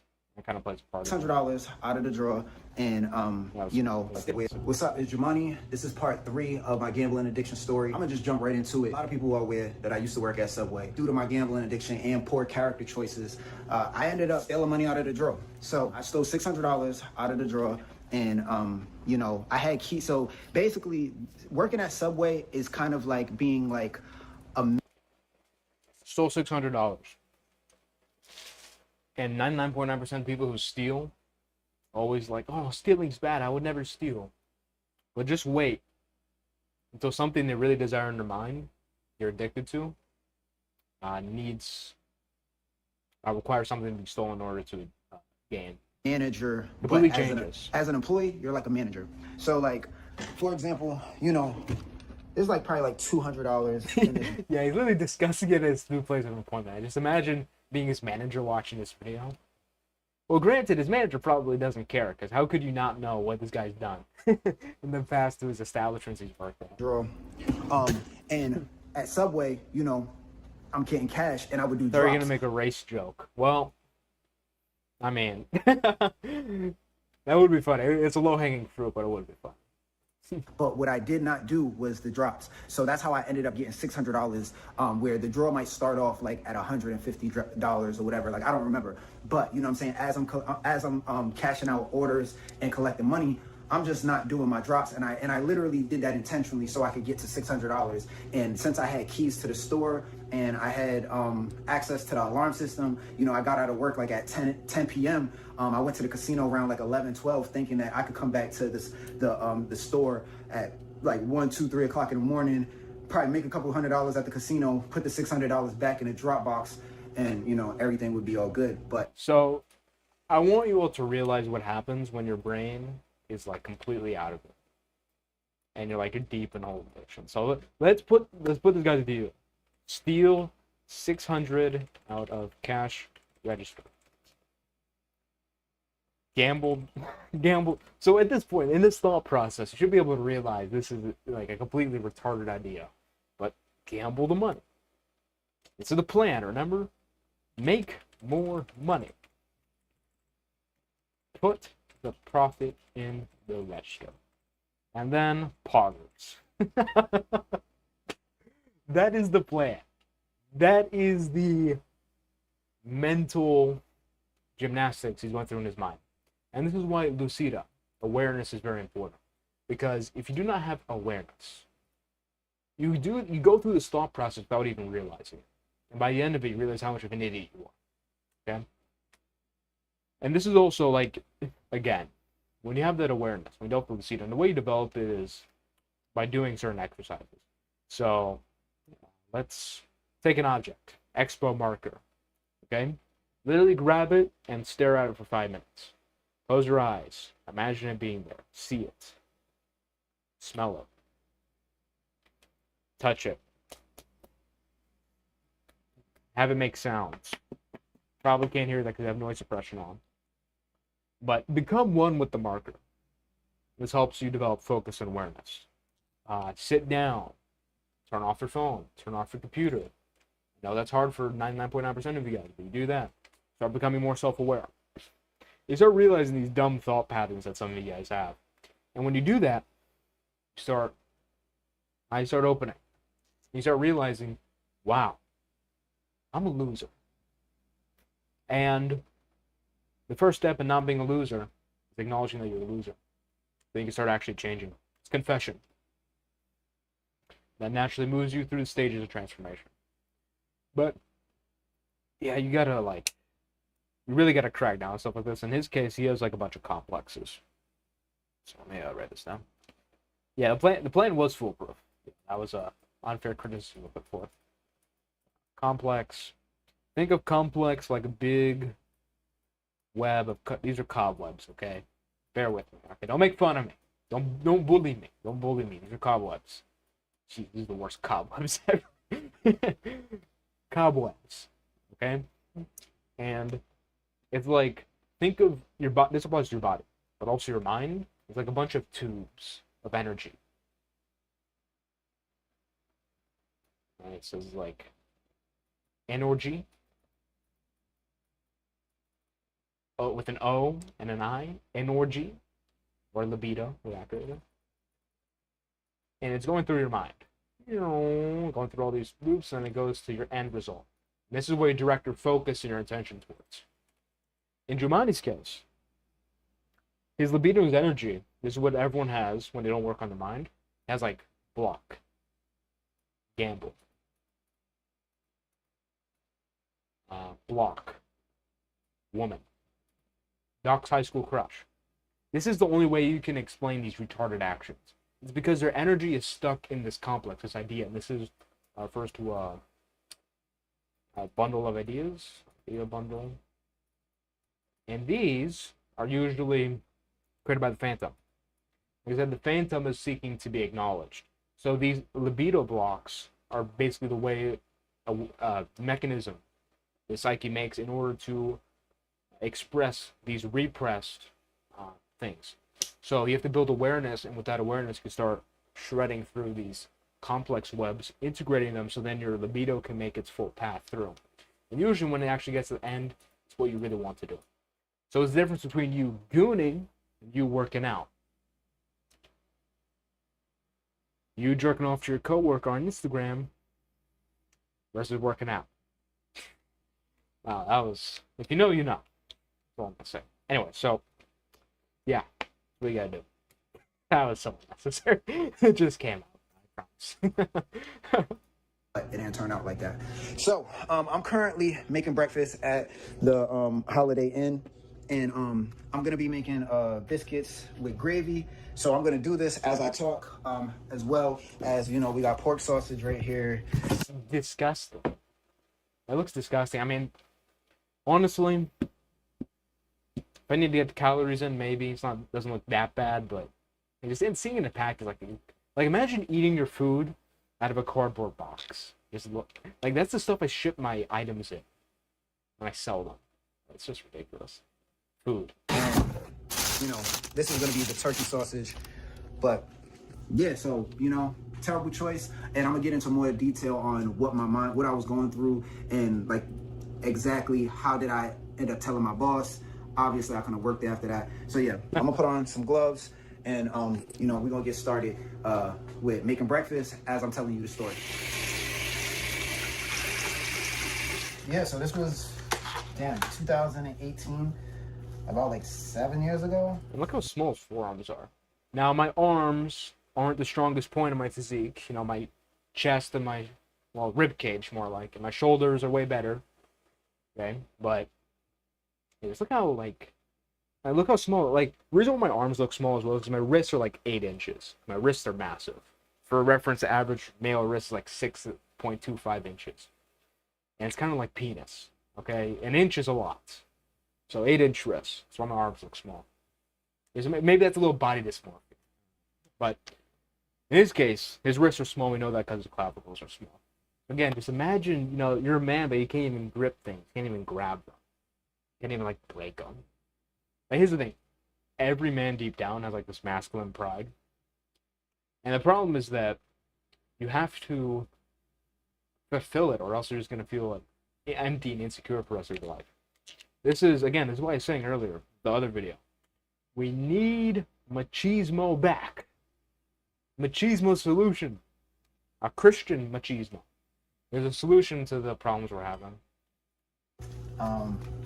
Unfortunately. So working at Subway is kind of like my position right now, working at the Holiday Inn. Usually when I worked at Subway, I was the night shift. So I was the closer. At the Holiday Inn, I'm the night auditor. I don't have any security here. I'm 100% by myself. You know, I'm responsible for anything that goes wrong here. So, you know, with that kind of responsibility also comes with a lot of power, given the fact that I have access to the drawer.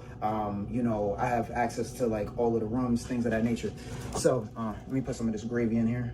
But yeah, so I got real tempted with my gambling addiction. I don't remember exactly.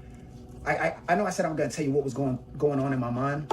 At that time, I don't really remember because, you know, I was a compulsive gambler. I am a compulsive gambler, and I am a problem gambler. But at that time, it was a lot worse for me because it was just like, I made all of these poor choices and mistakes, and I wish I could say I fully learned from them. And the only thing I just learned a lot about myself. You know, I learned to see, like, you know. Yeah, here's the thing. The whole concept of learning lessons and not doing things again really doesn't apply to most people. Just think that how many people make a mistake and only make it once? It's actually very rare. And the point is that you don't learn lessons, you learn about yourself. And the sooner you realize that, the sooner you start doing more introspection. When you do more introspection, you can change your outward circumstances more. You change your outward circumstances. What extents I go to when I get like real down bad for a very long time, you know, just being compulsive.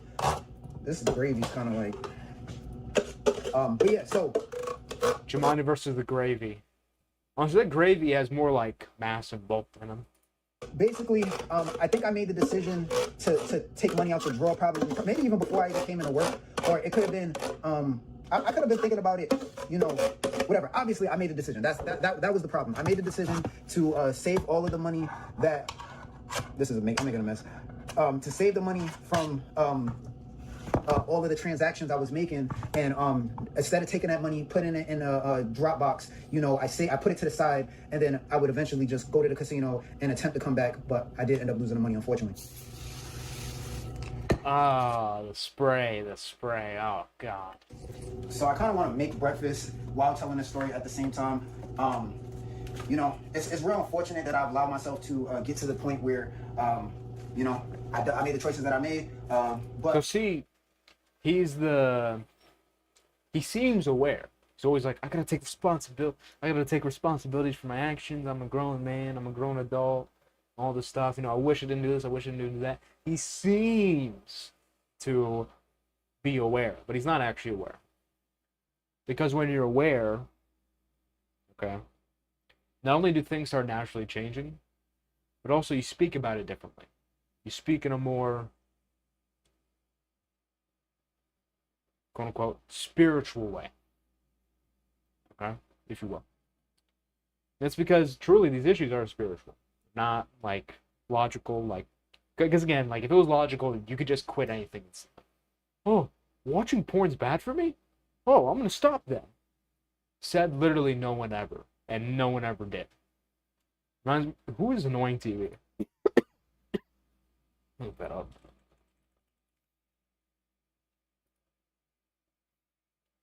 What? Is that him? Okay, no, it's not him. Wait, it is him. Wait, does he actually look like... Is that a filter? He blew up his face in the thumbnail. Yo, what's good, everybody on YouTube? It's your boy Annoying TV, part 2. Is that actually... Why I took so long of a break. That's actually what he... Okay. Today's video, you probably don't even know what's going on behind cars. You He has like a filter on, right? That's not actually how he looks, right? Yeah, why would he shave the beard? The beard, like... I don't know, it's like he's very... He never looks straight on... Oh, there it is. Oh, I think I see what you're talking about. Let's see. I got this during the subathon. Well, Oh, no, he's worse. Holy crap, bro. He's built like a 12-year-old. Oh, my God. 100. It was OD expensive, and I remember No, that's why he looks... Because his chin is, like, so recessed. That's why he looks so weird. I was like, yo, I always wanted this shoe. Jeez, bro, like... Listen, I'm not a black pillar, but black pillars are right about stuff like this. Like, jeez. I mean, not in the sense you can't change, but in the sense that it matters a lot. Because, like, if this guy was in front of me, like, how could I give him an ounce of, like, actual respect? Because, like, Jesus, dude, like, that's worse than Jumanji. You know who it reminds me of? Reminds me of this little bastard. He literally still looks like he's 12 years old. Like, how much of a difference is there from him? This is probably him at like 11 to... see, I can't... Which ones are him as an adult? I can't even tell. That's how you know it's... Okay, these. Like, literally, I couldn't even tell the difference. I couldn't even tell the difference. There's his... why isn't it showing his physique?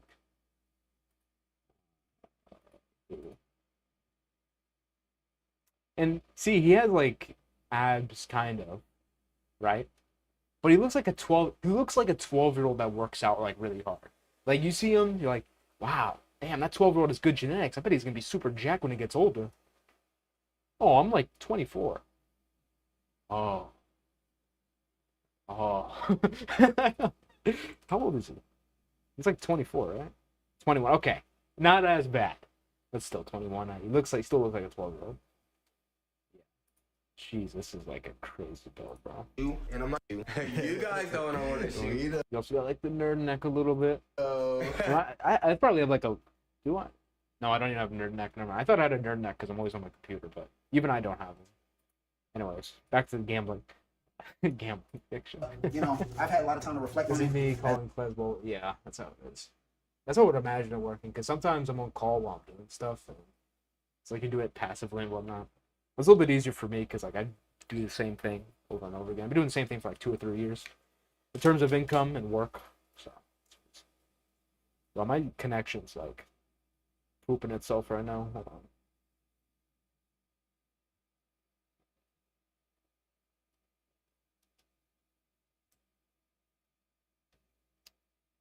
Yeah, 5,000 kbps. That's probably good enough to keep going. Embarrassing and unfortunate it is for myself. Like it is what it is. Like every year I'm starting to accept it a lot more. I understand who I am as a person, who I become, and my circumstances that led into everything. And I haven't given everyone a full story because, you know, there's some things I do keep personal, but at the end of the day, nobody. And again, like to go back to the logical versus emotional point, hopefully it's not too laggy. I mean, it's like 5,000 kbps. That should be good enough to like understand what I'm saying. My connection's like dropping a little bit, but it's like he understands the awareness is like the logical sequence of events. It's like, okay, well this happened and that led to this, and then that led to this, and then that led to this.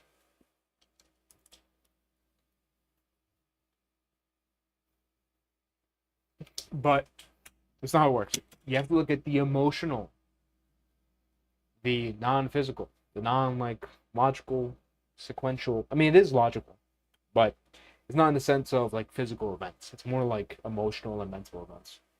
Too many people are stuck on the airplane, the mental plane, the thinking realm. They think too much. And their thinking sucks because they don't understand logic or philosophy, but they're always trying to do it in their minds. It usually ends up to a lot of the problems. Years, and you know, I just gotta grow from it. You know, these are my trial and errors and poor choices that, you know, I gotta learn from. So and I gotta deal with it, not just learn from it. You know what I mean? Because regardless of whether I learn from it or not, you know, there's things I'm just gonna have to deal with now. But yeah, so probably make another tray of biscuits. So yeah, getting back to the story, so once I lost the money, I just remember just being like, wow, like I am the biggest idiot. And I've done a lot of dumb stuff, you know what I'm saying? Wow, I'm the biggest idiot. Quite the understatement. As far as going to a pawn shop, taking out cash advances. But this for me was like the... Oh yeah, this retard. It's a bit ignorant for me to say retard because I just went over all these different things, how it's not like a logical decision, but still, I'm going to say it. Like, this is retard. He bought an iPad on credit. He pawned it so he could get the money to then gamble in cash.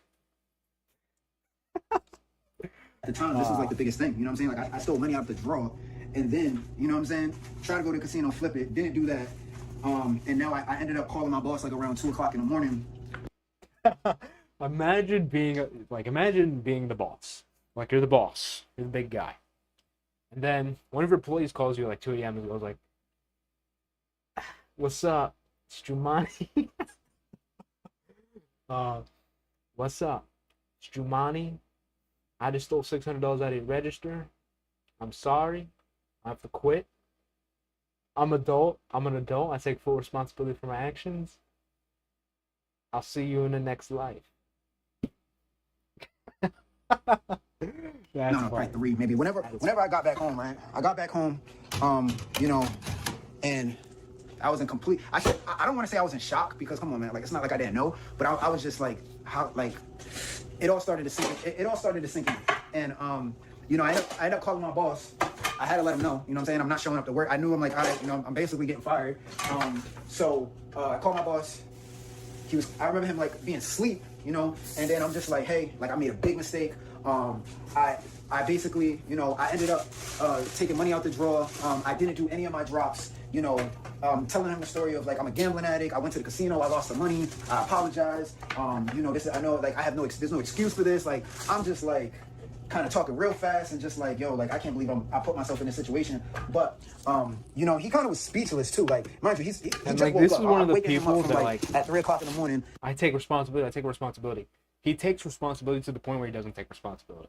Him taking responsibility is basically meaningless to his own mind. Because how many times has he taken responsibility with it leading to nothing? No change. He's not really responsible. His idol, is not responsible. It's not doing anything. It's these complexes, these phantom-controlled influences on his mind that are controlling him. Because if it was completely up to his idol, he would just stop. But it's not how it works. The infamous 700 credit for 200. Yeah. And, you know, I just remember him just being silent. You know, I'm telling him, like, you know, I apologize. I'm not coming to work tomorrow because obviously I know I can't work there no more. I should have never did that. Just, you know, what else am I going to say? You know what I'm saying? Because I know he's going to call me anyways. So I don't know. Maybe he thought it was like a bad dream or something. I remember later in that day, early in the morning, he ended up calling me multiple times, calling me. And, you know, I wasn't picking up the phone because I'm just like, you know, it's over at this point. You know what I mean? Like, you know, I did what I did. Look at those frozen glizzies.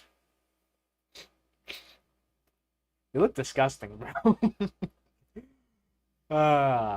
Is Jumanji a glizzy gobbler? Is he closet homosexual? I don't know. Usually I can pretty confidently say one way or the other, but I don't think he is. Oh. But he doesn't give me like the vibe. Some other people, on the other hand, they do, but he doesn't. Thinking to myself, hopefully I don't take me to court for this type of stuff. Like, it was just bad, bro. You know what I mean? Like, obviously from a job perspective, it was bad, but like, one of the biggest issues, like, it affected my self-esteem. Like, you know, things like that were like moments where I started looking at myself completely differently, you know? Because... And those are supposed to be catalysts for transformation. But in his case, when you don't use the catalyst, along with the lucida, the self-awareness, to make change, nothing happens. You can't, like, so many people make this mistake, bro. Like, something happens to them. Excuse me. Like, something happens to them, and they immediately try changing their action. Like, oh my god. Like, oh my god, I just gooned to a midget. Oh no. Well, you know what? I'm gonna quit porn. Immediately. Cold turkey. Boom. It lasts for approximately 72 hours. They wake up at 4 a.m. like, oh man, I want to go back to those midgets. That's how it works. Okay? That method of trying to change basically never works. You have to observe first. You have to observe your action. You have to observe your degeneracy. So you can fully understand the illusion that's happening, because no one truly enjoys being degenerate. But when you observe it, you truly understand it for what it is, change it. That's how it works. I allowed my compulsion and my desire for greed, my, just the lack of self-control, and just everything that kind of just led up to, like, all of the things that I did that led up to that. Because it kind of started off small with going to the pawn shop, you know, and then from the pawn shop, taking out the cash advances. It always starts small and then it grows big, just like me.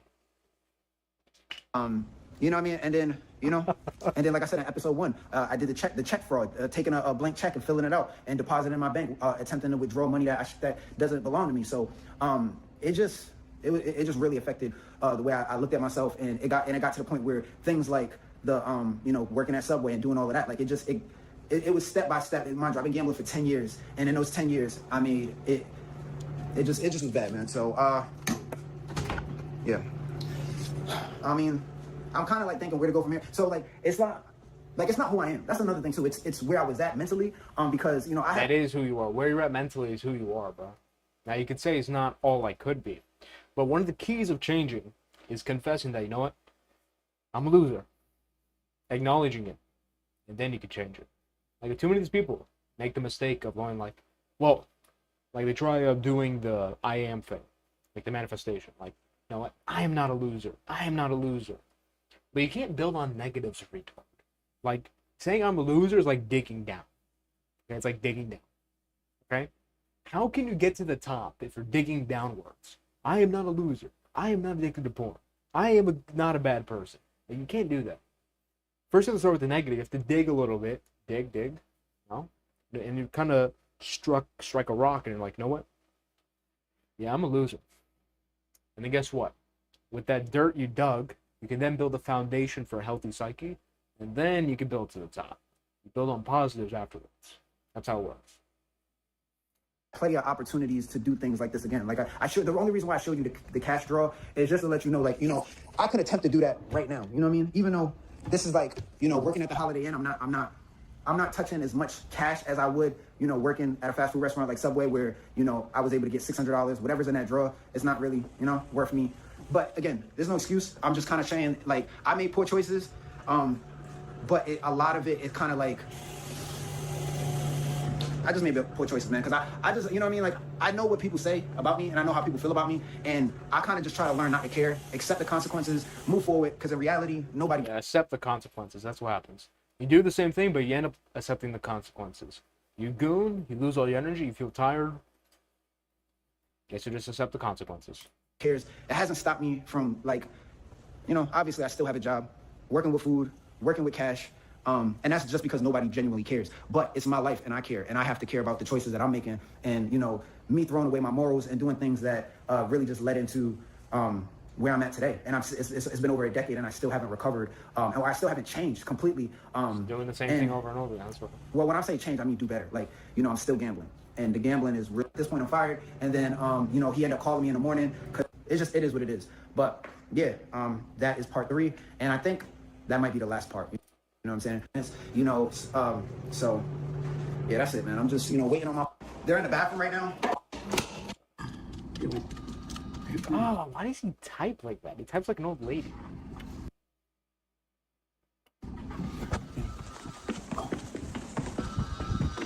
Oh my gosh, his breath stinks, bro. I usually don't talk bad about people, but this time still.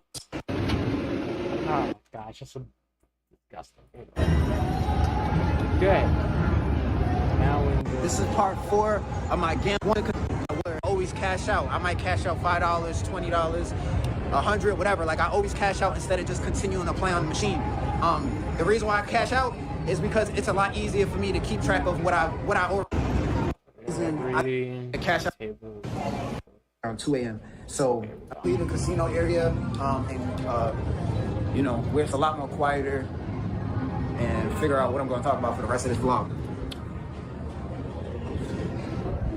So, being a gambling addict for over a decade, you know, like, my stories is kind of like, they're all the same, because it's like, when I first started yeah, fresh off the shift, bro. Fresh. He's running a polo, all buttoned up.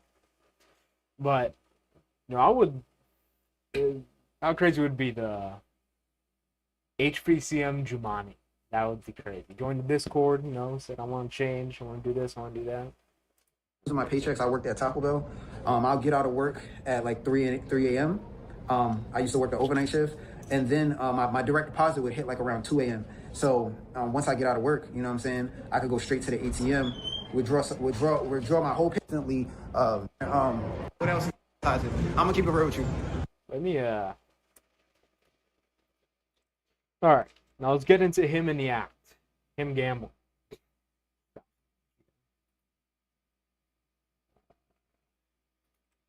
Where's the video? I remember there's a video. Earned. What's up, it's Jumani. Yesterday I did something real stupid. I was gambling at the casino. I lost a lot of money, and today I'm gonna go to a pawn shop. I have my camera right here, and I should be able to just got downtown. How old was he? Not about recording this video and uploading it. As far as hey yo, what's good? I'm doing it. There we go. Now this is the real cherry on top. Look, because he looks like a very like level playing guy, right? I know that this is gonna sound real bad. This is bad. A lot of people gonna laugh at me, and you know what? You know, I put myself in the circumstances that I'm in.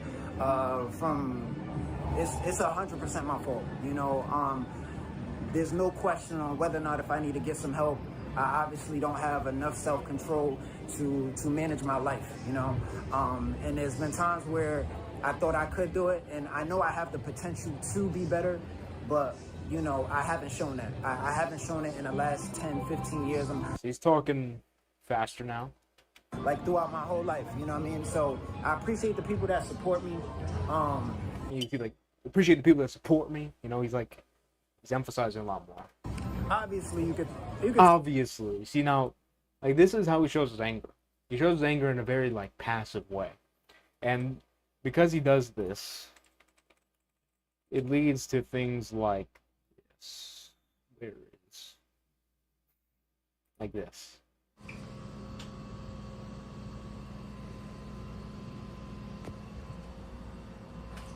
And he looks so calm when he's doing this. He's not like a rager. He's more like a walks away, comes back, and does this.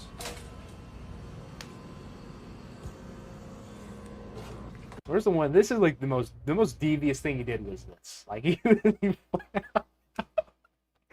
like what? Oh my god! He really just put her on the toilet seat. That's just insane. I put my mouth on him. So. Yeah, anyways. That's how I lost my money, but I lost $2,000 right now. I'm really not in a good state of mind at all. You know, I'm starting to feel a little bit better recording this video a little bit. It's like Now you're venting. And also something very important. I don't want to forget this. When you do something bad, when you relapse, when you do anything degenerate, don't immediately start going like, oh, can't believe I did this. Oh my god, this sucks. I wish I didn't do that. Because that's going to reinforce it more.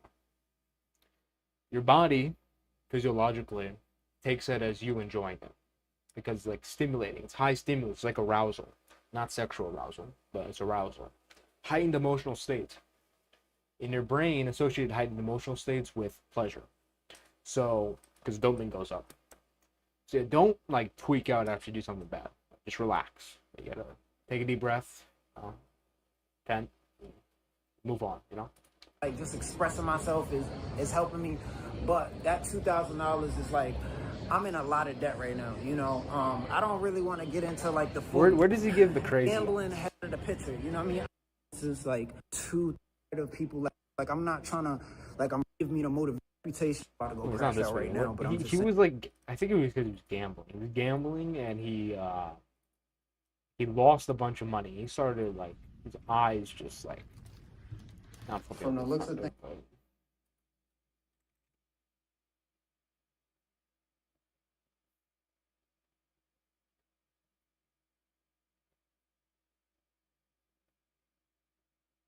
Feelings going crazy. Oh, okay. He's just doing music, and music's actually very interesting to look at because music is, if done right, it's therapeutic. All right, so $54. I had to win early, but I don't think I'll really see it, but let's see this. what's up? It's Jumani. Before I start this video, I want to say I'm not a mental health professional, so anything I say in this video could be wrong, because I'm done now.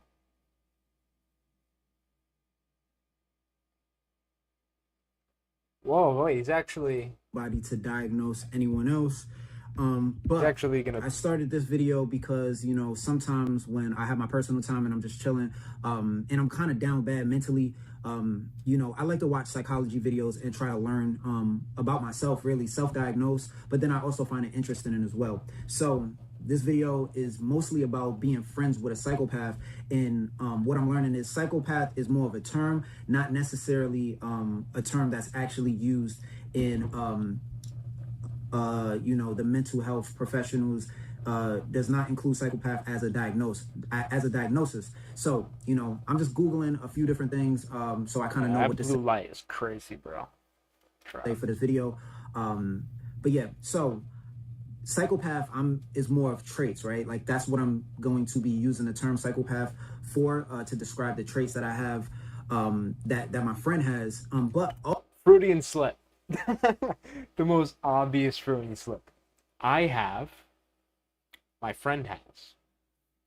Also traits that especially because we already looked at him. We kind of already know where he's at. You know, I see in myself as well. You know, I've talked about myself being a narcissist. I talked about feeling like I might have borderline personality disorder, and I'm trying to be better. And I'm really, I do self-diagnose, and I also reflect. You know, that's where it really comes from. You know, because I can only go through the problems that I've been going through for so long. And being someone that genuinely wants better for themselves, I have to consider where the root to my problems is, and if I'm not going to be insane, you know, what can I do differently? What am I going to, first of all, understanding what needs to be done or understanding what the problem is first, and then looking at the options of what needs to be done, then look at what I'm doing, and then kind of go from there. Even though I've had my share of insanity and delusion over the years because I wanted to do things a certain way, but that's just talking about me. I'm here to talk about someone that I usually feel like that applies to me more than applies to who I'm talking about. They tend to act without thinking about the consequences. Are narcissistic, but not all narcissists are psychopaths. So so this is to my psychopathic friend. It's over, like for real. And hopefully you know how serious I am. You know, because I do got love for you, as a friend. As the times it was harder for me, and Yeah, I don't know.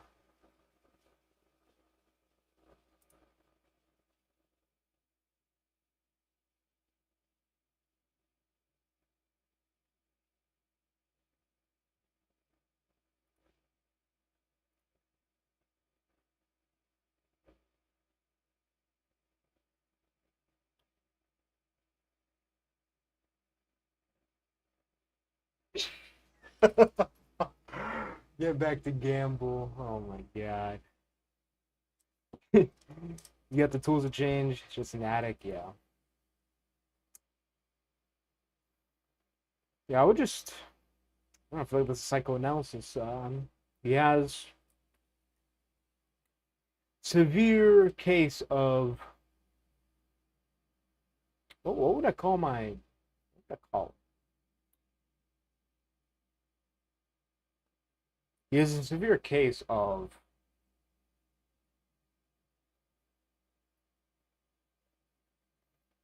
I want to call it like disassociation. He has and by the way, not a medical healthcare professional. Don't don't use my advice to like do whatever. But yeah, he has a problem where he doesn't understand himself. He doesn't understand himself at the highest level. And that's a problem because then it leads to like this endless cycle where it seems like you're trying to learn how to change, but you never do. I don't know. He hasn't uploaded in 2 months, so who knows? Maybe Jumani is gonna make something happen. Every gambler quits where they hit it. Yeah, these people are terrible.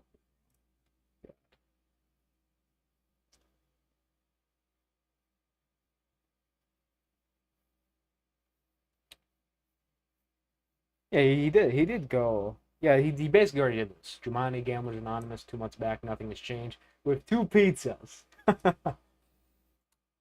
Yeah, I lied to all my supporters. I'm back. I'm done gambling. I'm done gambling. I'm done gambling. I'm done gambling. I'm done gambling. And then, am I really done with gambling? Taking a break. Hello, different approach towards women. Am I done gambling? And then gambling, right back into it. Endless cycle, because this is like the whole psyche right here. Yeah. Idol, center of consciousness. Because he is not confronting the repressed elements of the phantom. And by the way, psyche is a lot bigger than this, but this is like an example. The Idon begins trying, okay, I'm going to quit gambling. And what happens when it goes outside the bounds? Either a God complex, and that's when it gets completely out, or rubber band. And that's basically when you relapse and it gets 10 times worse. That's basically the endless cycle this guy lives in. So to get out of it, first thing he needs to do is actually develop lucida, develop awareness of himself, emotional awareness. And honestly, in his case, I don't know if he's smart enough to like learn about it on his own. Someone could definitely guide him through it. You don't have to be smart to do it, but to find the information, you'd have to get really lucky, or you have to know what you're looking for. But if you know what you're looking for, then, you wouldn't have the problem in the first place. Yeah, I feel like I've exhausted the psychoanalysis of Jumani. I had this on the list. This was fun. This was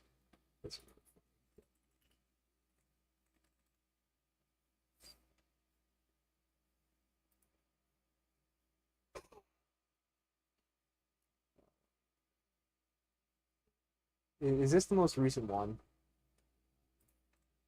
I'm always going Twitter. It's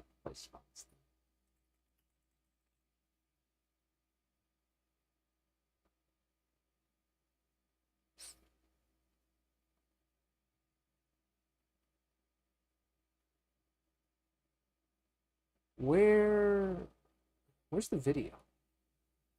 Look at there it is. Okay.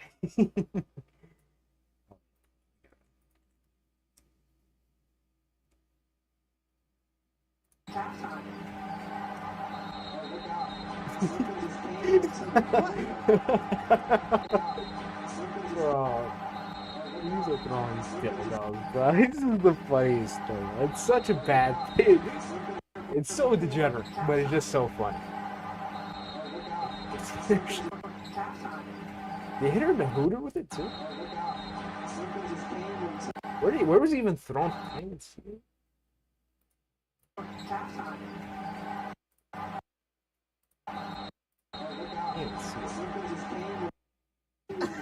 Get back up. So crazy. Where is the that fourth? Oh my god. Where's the most recent one?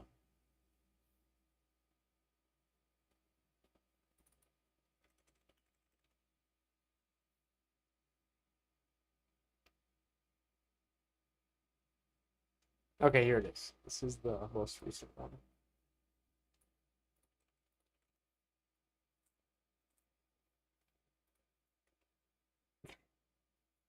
Hayes gets blocked by Maya Call. It's funny how the only thing we're hearing about the WNBA is how people are throwing dildos on the court.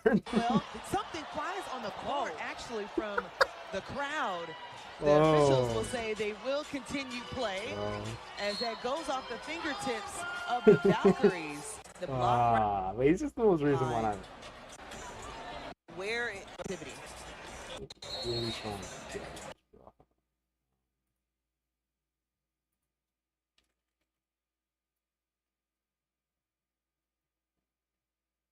No bag policy. Oh my god. Worth. Of course.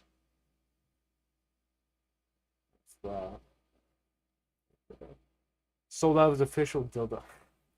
God. It still didn't work. Bro, is this actually a trend where they're doing it for no, bro. Turnovers. Where? Where did they throw it? Had 3 quick turnovers. I don't see it. Yeah, be careful showing X on YT. It's definitely Chicago true. started this game so strong, Lisa. Remember they started out on that 12-3 run? That's just... Yeah. That's how it is, bro. And you know, the reason why this is happening, they're kind of degenerate. See the picture of the guy. Near logo? Can I see it like fall on the... Okay, there it is. He just fell in from the sky. It was right there. Now I see it. Hold on, where's the... I want to pull up a picture of this guy. Where is he?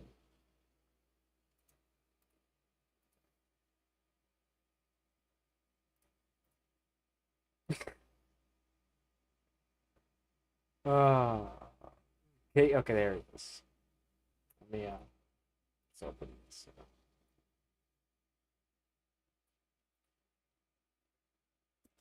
He definitely did it. Okay, just take a look at him. He would definitely do something like this. But the deeper reason why this is happening is because people are fed up with the women in WNBA. And I'll kind of make an example here about gender roles. Right? I'm not necessarily against women being in sport, but much like clothing, there has to be special sports for women. Okay, I could easily make a joke about the Olympics like I did before, how they need to have like a cooking and cleaning segment. And I think that would be interesting. I would actually watch that. But think about like softball. Softball seems interesting because it's actually designed for women. Like they have a different ball, they have different windups, they have different sized fields. In WNBA, it's the same specs as basketball, or the NBA rather. And 15 women have dunked in their lifetime. There's 14-year-olds that have dunked. There's been more 14. I can guarantee there's been more 14-year-old men that have dunked than WNBA women have dunked. And the point is that, I mean, dunking is a very basic aspect of basketball. And they can't even do it. Like, most of them can't. When I say most of them, I mean like over 95% of them literally can't do it. So yeah, the whole WNBA is just feeding the whole feminism thing. Not a good thing. Plus, Brittany Griner appears to be a man, possibly. Yeah, I wanted to bring that up. That was fun. What else? What else should I do? I don't know, I feel like either leaving it there or doing one more thing. There's a Wonder if there's anything interesting.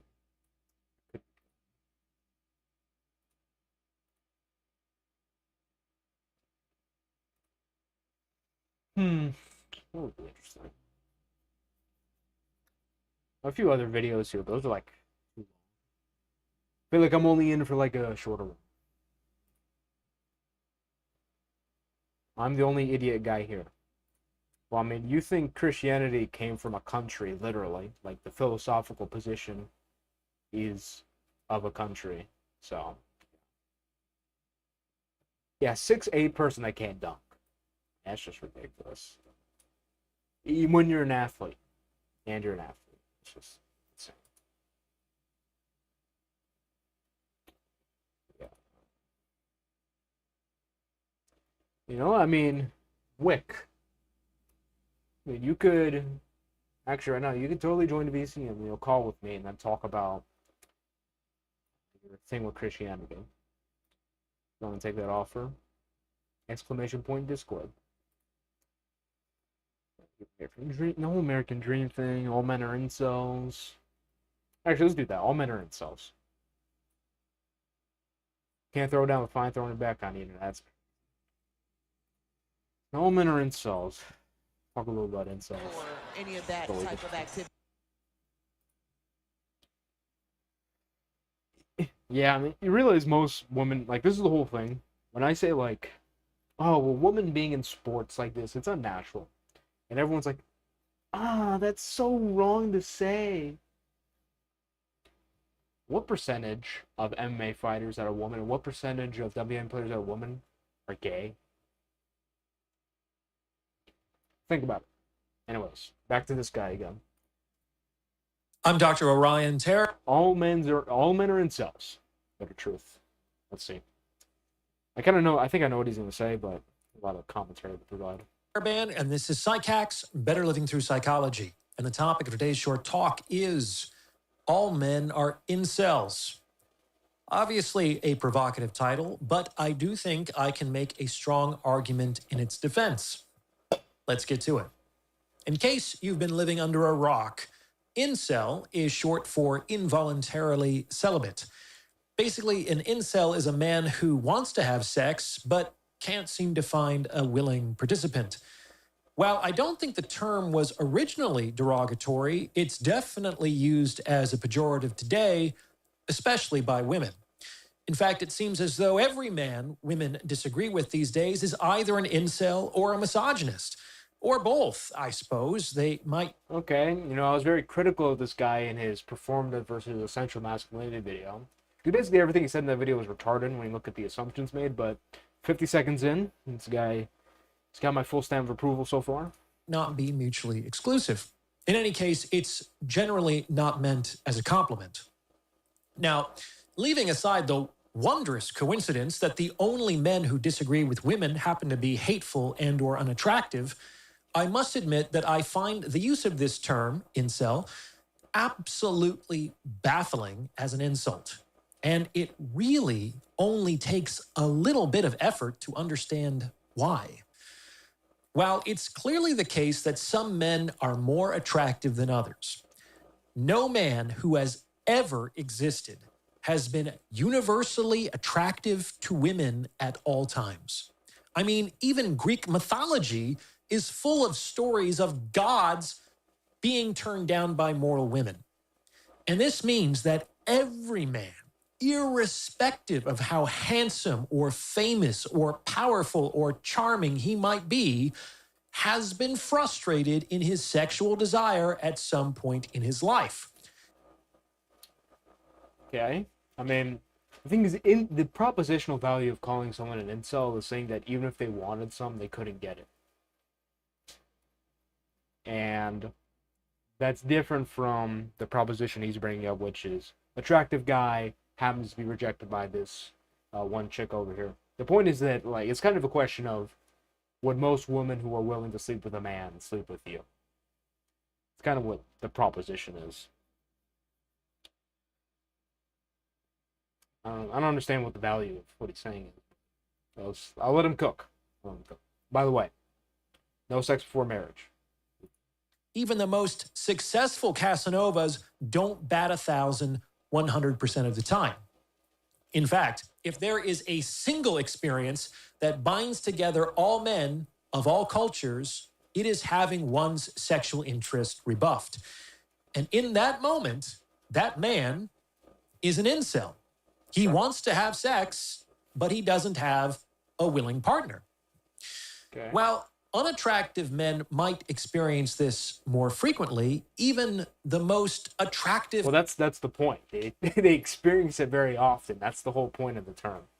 And I don't know, I mean, I guess, something interesting. I remember there was this one video that was accusing Nick Fuentes of being a homosexual. And honestly, there's some weird stuff there. I like Nick, but, I don't know, some stuff there is weird. And then again, he seems to be a little edgy in that regard. Take that how you will. But, no, I did not, well, maybe I did insinuate he was gay, but I'm not sure. Okay? As much as I want to say he isn't, I'm not sure. Anyways, moving on. And one of the clips was him saying he was a virgin. And that apparently associates him with being an incel. And he does claim to be an incel as a joke, but in a serious manner, I mean, if you are a man over the age of 18, you say you're a virgin, it's basically automatically you're an incel. And in my case, I'm 19 and I'm a virgin. And I'm very proud of it because I'm a Christian. It's very interesting how the real value in talking about the incel term is actually to talk about the fact that it has been used as a way to prop up losing your virginity and stuff. And the problem with it is that it's not good for you. It's not good for your psyche. I've talked to a lot of people who have done it and have done it many times, and they all seem to be very regretful of it. It seems like in public everyone postures as if it was an amazing thing, but in private spaces, completely changes. It's yeah, I didn't really enjoy it as much as I say I do. Actually, I would actually want to take it back.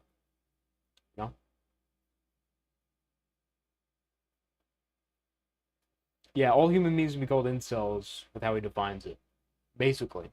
But then it kind of loses its value. And it's well, what does the term mean at that point? Men cannot have sex whenever they want, however they want, with whomever they want. If such a thing is possible, it is a privilege that only beautiful women enjoy. In any case, it doesn't take a genius to understand that when a man's sexual interest is rebuffed, there are really only two possible outcomes. Either the man is going to be, at least with respect to that relationship, involuntarily celibate, or the woman is going to be, shall we say, involuntarily sexual. That's the most dry and blunt way of saying that. And it's the most dry and blunt way of saying it without saying it. Those are the only two options. And I think we're all going to agree that the first outcome is preferable to the second. Given this understanding, I can't wrap my head around the impulse to denigrate those who choose to uphold the first option. Like it or not, when a man is involuntarily celibate, what is he necessarily doing? Well, among other things, he is acknowledging the right of a woman to consent to sex. Yeah, I think he feels like he's completely missing the propositional value of calling someone an insult as an insult. Because it's not really meant as an absolute term. It's meant as a general term. If you wanted it, you couldn't get it. 99% of the time. As opposed to the other guy who can get it 90% of the time if he wanted it. So, he is acknowledging the right of a woman to consent to sex, and he is respecting the foundations of... in this regard. And I'm someone who doesn't really scroll Twitter or do any of his other stuff, but I feel like he's kind of out of touch on this because I don't know what the hell he's talking about. Civil society. He is choosing to frustrate his will rather than impose it on another. And we're collectively agreeing that that is something to be mocked and derided? No. I feel like it would be much more better to make a video about how virginity is, like, demonized. I feel like that would be a much more useful video, because that's actually the thing to talk about. The whole incel thing. I mean, when we call someone an incel, more often than not, we're talking about, like, an ugly guy who doesn't take care of himself, right? So, because that is the real virginity by choice. That's what you should be striving for. Volcel. Volcel. I'm a volcel. Voluntarily sell. Volcel. difference between men. The distinction does not come down to those who are rebuffed and those who aren't. As I've already said, the latter class of men don't exist. But to those who are governed by law and human decency, and those who aren't. Like, if there has ever been a man who has never been an incel, it was probably Genghis Khan. And that's not because no woman ever told him no. I'll say that again in a slightly different way. The reason Genghis Khan might not have been an incel was not because women found him universally attractive. It's because he didn't take no for an answer. Let that sink in. If you appreciate the insights on this channel, I would stupid. And this is a choice.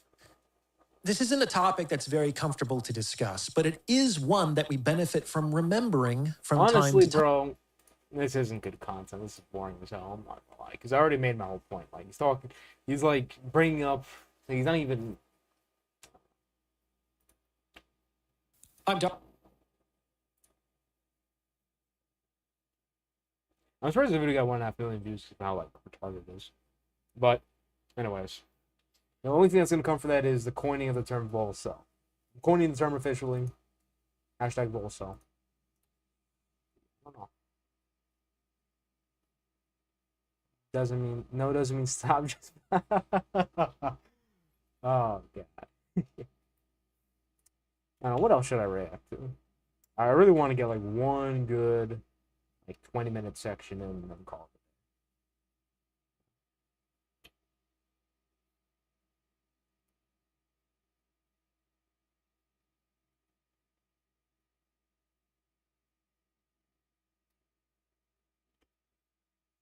Let me go to my content scouter.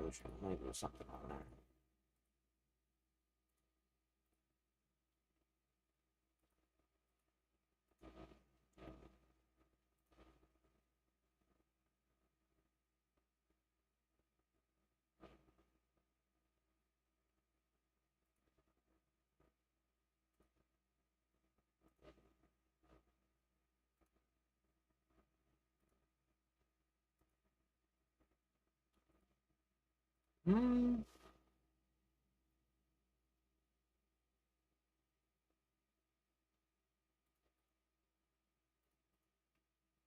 Might be something interesting here.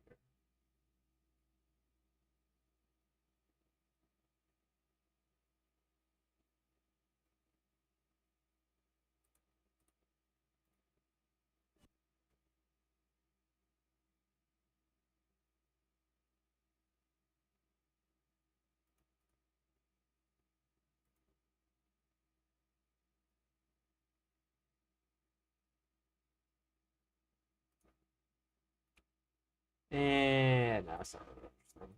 I don't know. What would I call it a day?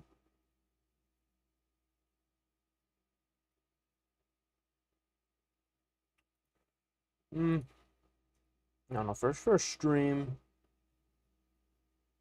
That might be enough for today. I'm feeling kind of tired. Alright, well, in that case, let's end this off. Appreciate all of you tuning in.